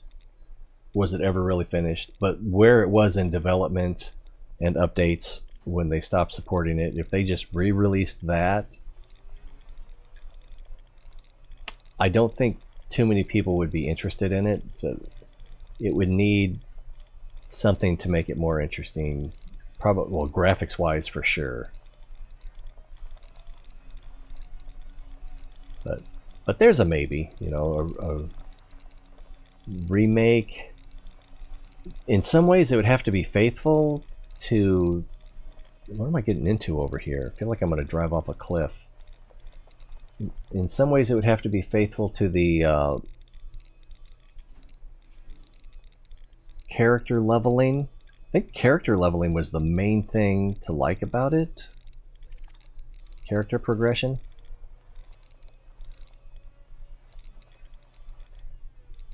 But there are people who did way more in that game than I did, so I am not the authority. I just liked it, and some of my appreciation for it is nostalgia, because again, I started playing that, I think it was December 99, and then I played it for years, sometimes off and on. But yeah, that would be one. I also liked... What I don't like about World of Warcraft and Star Wars Galaxies was kind of this way too, where you have your abilities that you use in combat and you have to cycle through them, so and each one has a cooldown, and so you need to know your rotation for, you know, if you're going to maximize damage or whatever. And that's the thing that I really don't like about World of Warcraft, and I didn't like very much about... it was different in Star Wars Galaxies. I kind of wouldn't mind seeing that redone a little better. And then Star Wars The Old Republic is, to me, is just like everything that's wrong with World of Warcraft is in Star Wars The Old Republic. But, you know, more than anything, that ability rotation.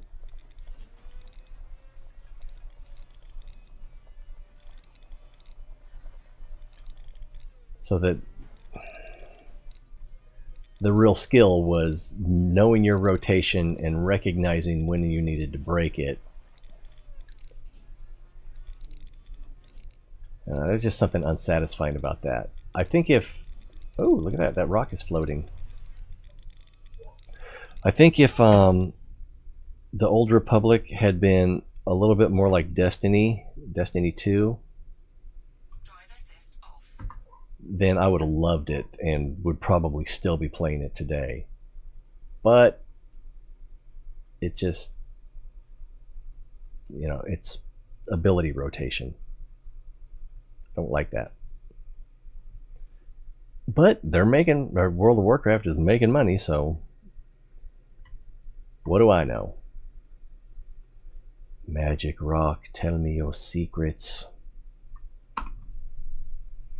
One thing I notice is I always look down when I'm doing a screenshot, and then sometimes I want to take my monitor, I want to take that picture, you know, with me in the chat and whatever, and, you know, share that on Instagram. But I'm always looking down. So, pity me, please. I need it. Such a horrible problem to have. Oh, I forgot I turned that back to... There we go. This rock, I've seen rock like this, where it's basically a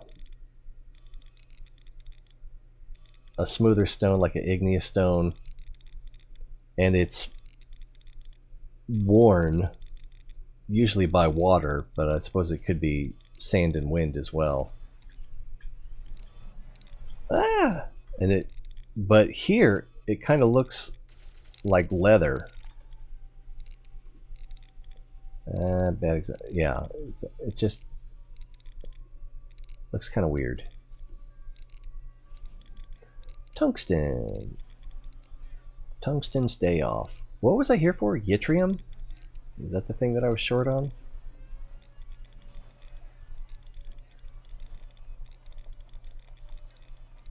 Yeah, I feel like I've probably spent enough time here. But we have we found any? Yeah, we found one needle crystal. And that was the yttrium.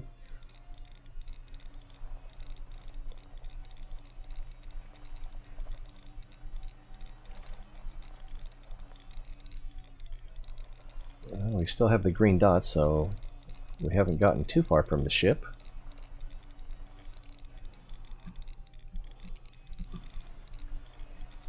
I was surprised that the jump jet worked as well as it did on that planet that had the 2G gravity.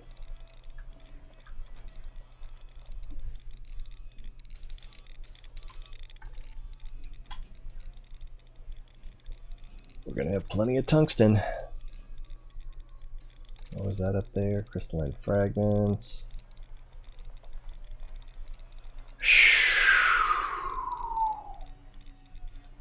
And there's the ship.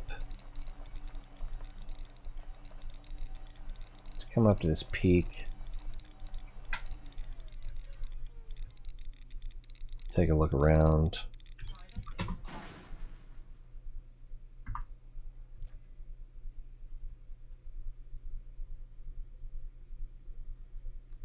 Alright, so... Wow, we definitely were there. So we probably came this way, and then that way, and then went over there, and then came back this way.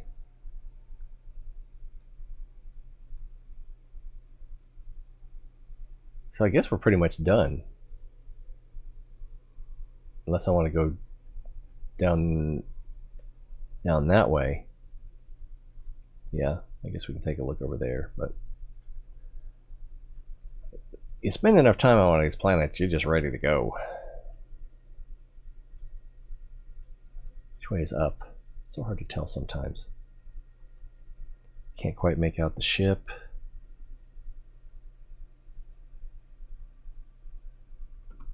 Whatever. Let's get going. Amped 1. I don't think I know amped. Oh, there's one of those hacking games recently that was on sale. I felt like getting that. Can't even remember what it was called though.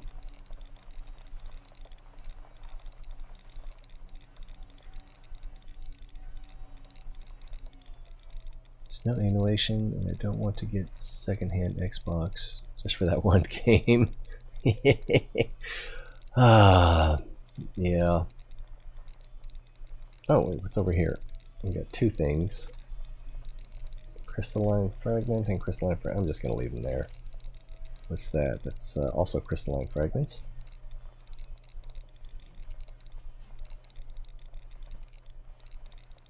State. I'm looking forward to Hogs of War Reheated. I have no idea what that is. Jack, welcome back. How's it going, mon ami?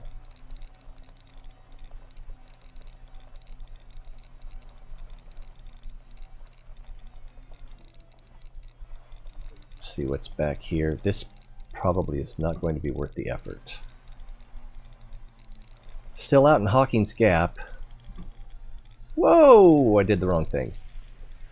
I hit the space bar, I guess subconsciously thinking it was the brake.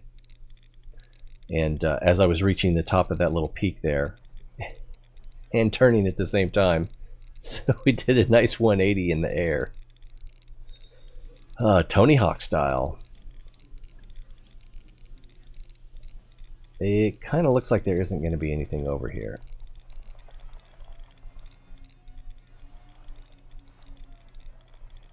Pigs of Warfare, like 3D. Oh, okay. Man, I remember back in the DOS days, there was a game kind of like that where you know, player versus player, and you'd be on a two-dimensional terrain, and you had to fire mortars at each other, and you had to adjust for windage, and at the time that was amazing.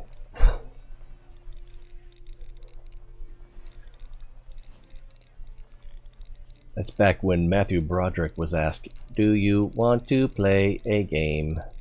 Oh wow. Whoa, whoa, whoa, whoa, whoa. Can I back up? I guess I can back up. I just need a little more gas to overcome the...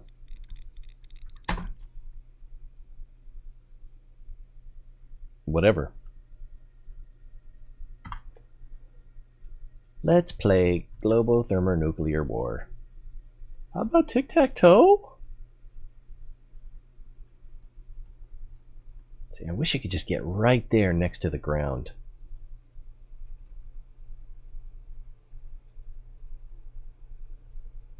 See, that looks level, but then the smoke is blowing sideways. And if we tilt it so that smoke is going up, it just doesn't look right. Can't be right.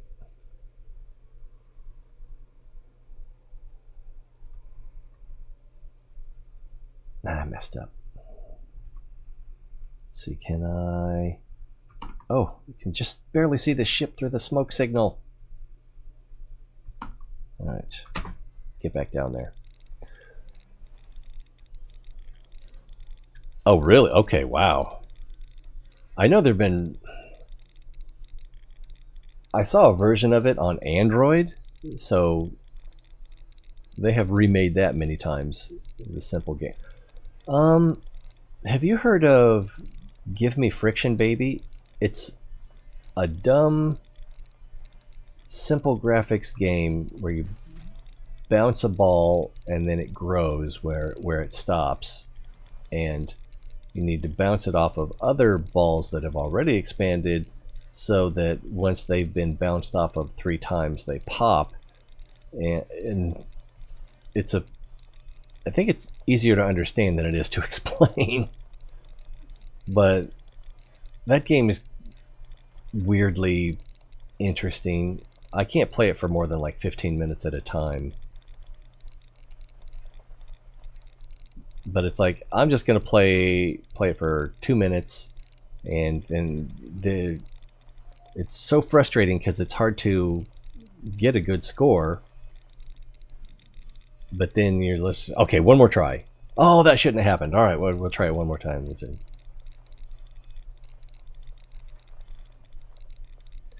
I think you're a rare breed.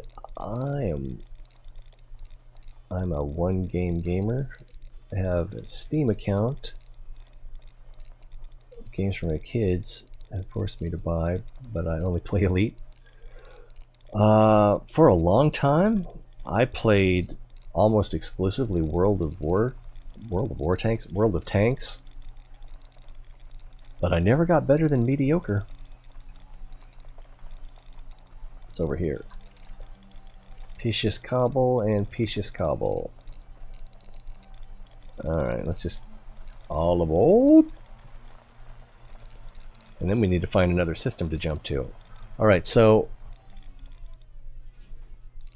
far I've been on 3.5 hours today, and it's all been in this system.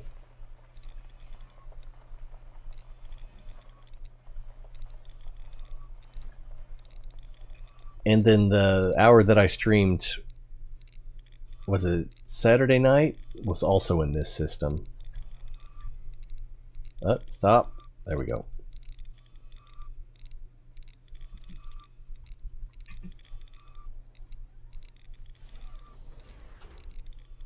Ski or Die on Dues was my favorite. Oh, do you remember Skate or Die?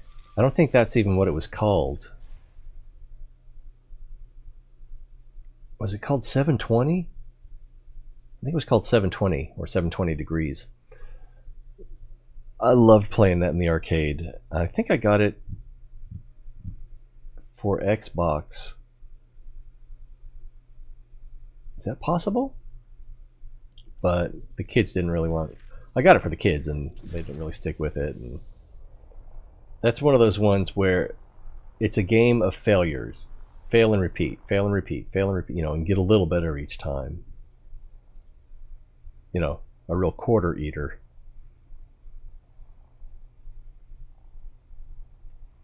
Oh, I guess we could have flown through some canyons.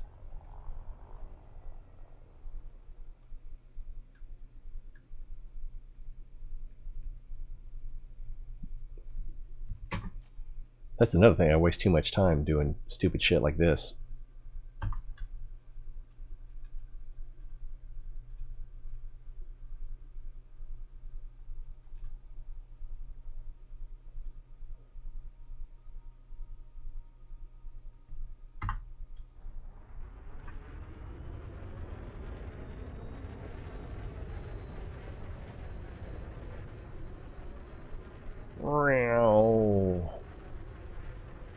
Oh, gear up.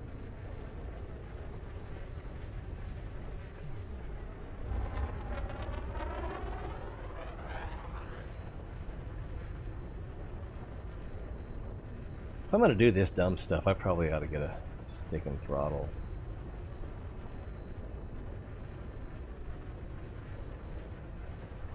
I'm starting to think that the graphics card is slightly taxed.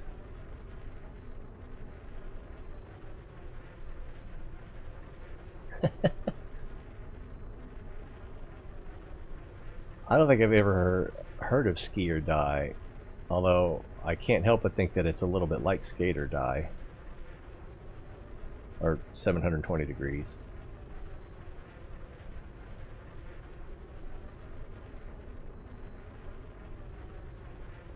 Is that Mount Rushmore? Or do I just have, what's that called where you, your hyperactive pattern detection picks out faces in random backgrounds? Paralodia or something like that?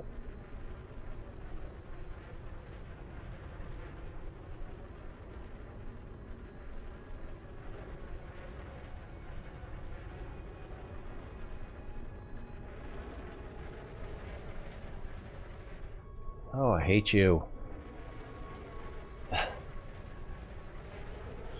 Why did it blank out? There was nothing there.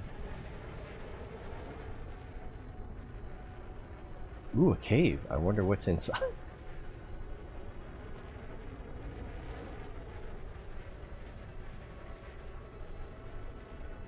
Alright, and then where's the planet? There's the star.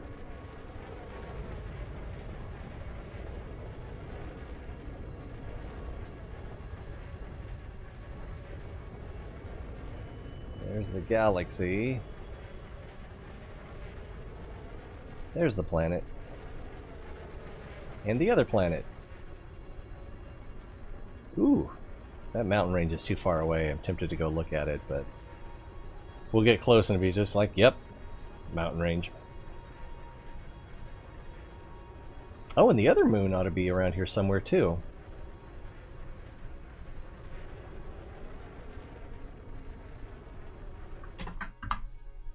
What did I do? Oh, I was already outside. What a ding-dong.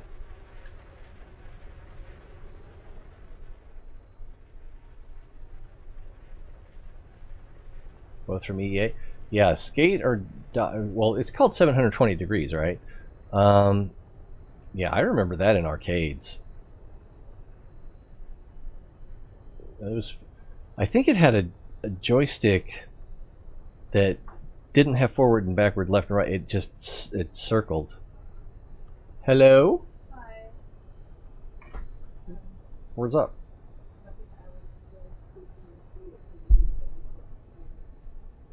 Well, we could probably wrap it up. Oh, what was that? Do you waste, let's see, do you waste time with shit? That's okay. that comment didn't make it through. So much, there we go. Sorry about that, Jack. I think I will wrap it up. I appreciate you guys being here. I'm going to spend some time with my wife. Jealous. Until next time, like, subscribe, leave a comment, share a link, let other people know this is where they too can watch me do stupid, boring shit for long periods of time. And until then, always more fun when you're here, so I hope to see you. Be well.